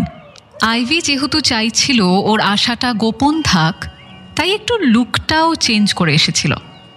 মুখে মাস্ক লাগিয়ে মুখটা আড়াল করে রেখেছিল। সবচাইতে বড় কথা, গেটেও বলেছিল 2B নাম্বার ফ্ল্যাটে শাড়ি ডেলিভার করতে যাবে। এটা শুনেই আমার প্রথম খটকা লাগে, কারণ 2B ফ্ল্যাটের দিদি আমাকে জানিয়েছিলেন তাঁরা ওই দিন বিকেল থেকে ছিলেন না, সবাই মিলে পুজোর শপিংয়ে গেছিলেন। সুতরাং আমি বুঝতে পারি যে মেয়েটি এসেছিল সে মালবিদির কাছেই এসেছিল। তাছাড়া মৌ আমাকে সেদিন বলে সন্ধেবেলা মালবিদির ঘরে কেউ এসেছিল, বাইরে তার জুতো খোলা ছিল। সেই মেয়েটি যে আইভি সেটা বুঝলেন কিভাবে? তনিমাদি জানতে চাইলেন। না, তখনও বুঝিনি। তখন শুধু বুঝেছিলাম আমাকে এক নাম না জানা তরুণীর সন্ধান করতে হবে যে মালবিদির পূর্ব পরিচিত, এবং এখানে সে আগেও এসেছে, কারণ জয় তাকে চেনে। এটাও বুঝলাম যে তার আসার কথা ছিল, তাই মালবিদি কোল্ড ড্রিঙ্কস আনিয়ে রেখেছিলেন। এরপর দিদির অ্যাপয়েন্টমেন্ট নোট করার ডায়েরি থেকে আমি পেলাম সাথীর নাম। দেখলাম ওই দিন বিকেলে সাথীকে অ্যাপয়েন্টমেন্ট দিয়েছিলেন দিদি। সাথীতে গিয়ে তনিমাদির সঙ্গে কথা বলে জানতে পারি মালবিদির ব্যাপারে আইভির এই আগ্রহের কথা।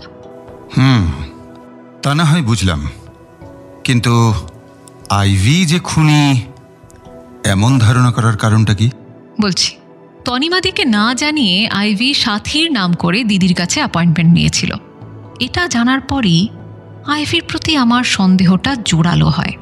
তনিমাদির কাছে ওর ঠিকানা পেয়েছিলাম, সেই ঠিকানায় গিয়ে দেখলাম ওদের পারিবারিক ওষুধের ব্যবসা আছে, বিরাট ব্যবসা, ডিস্ট্রিবিউটরশিপও আছে। মনে করে দেখুন, দিদিকে মারতে যে ওষুধটা ব্যবহার করা হয়েছিল সেটা সাধারণ ঘুমের ওষুধ কিন্তু নয়, মানে সহজলভ্য নয়। ওষুধের ব্যবসা যাদের আছে তার পক্ষে এই ড্রাগ হাতে পাওয়ার সুবিধে আছে বই কি। কিন্তু এই মেয়েটাই যে সুহানা, সেটা কিভাবে বুঝলেন আপনি? সংকেত প্রথমবার নিজে থেকে কিছু জিজ্ঞাসা করল। এইখানে এসে আমার একটু অসুবিধে পড়তে হয়েছিল। ধরে নিলাম আইভি খুনি, কিন্তু কেন? ওর সঙ্গে দিদির কিসের শত্রুতা? দিদির ফেসবুক ঘেঁটে জেনেছিলাম পুষ্পার কথা, আর সংকেতের সঙ্গে কথা বলে জেনেছিলাম সুহানা আর পুষ্পা এক টাইমে। সুহানার কথা যতটা জেনেছি তাতে মনে হয়েছে মেয়েটি মানসিকভাবে পুরোপুরি সুস্থ নয়, ভীষণ পজেসিভ। সে নিজে যা ভাবে সেটাই করে, নিজে যা চায় সেটা পাওয়ার জন্য সব করতে পারে। ফেসবুকে আমি সুহানার বেশ কয়েকটা ছবিও দেখেছিলাম। তনিমাদির কাছে আইভির ছবি আমি যখন দেখলাম তখন আমার বেশ চেনা চেনা লাগছিল ওকে। আমার সন্দেহ ঠিক কিনা দেখার জন্য ফটোশপে গিয়ে আইভির ছবিতে খানিকটা রদবদল করলাম। ওর ভুরু স্ট্রেট করানো চুলে প্রযুক্তির ছোঁয়া লাগাতেই বেরিয়ে এলো সুহানার মুখ।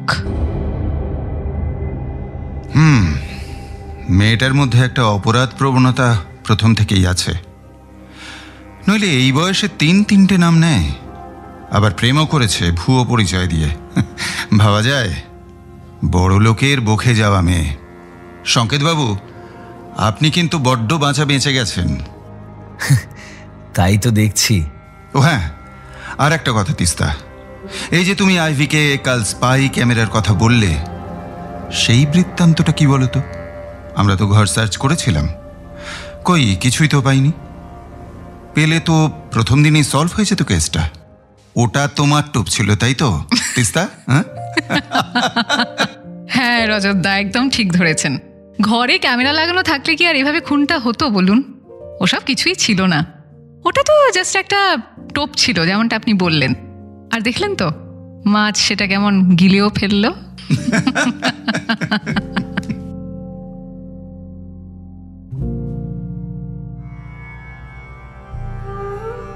পুজো শেষ হয়েছে। অসুর নিধনের পরে মা ফিরছেন কৈলাসে। আসছে বছর, আবার এসো মা, দুষ্টের দমন করে শিষ্টের পালন করতে যুগে যুগে তোমাকেই যে দরকার।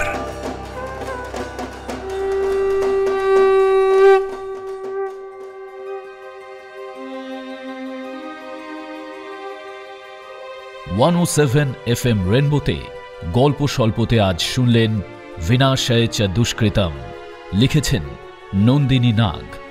গল্পের কথক অর্পণ, গল্পের সূত্রধার রাজীব ও সৌমি, তিস্তার ভূমিকায় অপরূপা, সংকেত বাসু, অর্ক অরিজিৎ, অফিসার রজত মুখার্জি, সুদীপ্ত, অর্ণবী, বিহু, স্থবির বিশ্বজিৎ, তুলিকা, মহুয়া, তনিমা, গোপা, চম্পা, দেবলীনা, মিসেস দত্ত, ঝুমুর, সোনালী, সুনন্দা, জয়, আত্রেয়, অমিত, সৌরদীপ, রীতা, প্রযুক্তি, মালবী বসু, মধুমিতা, মঞ্জরি, শুক্লা, সংবাদ পাঠিকা, সৌমি, মৈনাকদা, Somak, Anik, Arnab, cyber cell officer Amarjit, Tumpa, Shreya, Mou, Supriti,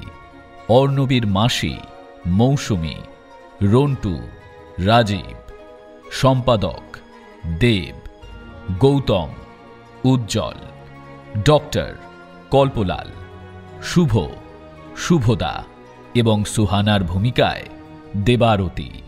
সমগ্র পরিকল্পনা ও পরিচালনা শুভদা। শুনলেন গল্প স্বল্প। আমাদের গল্প যে কোনো সময় শুনতে ভিজিট করুন আমাদের official YouTube channel Akashvani Kolkata.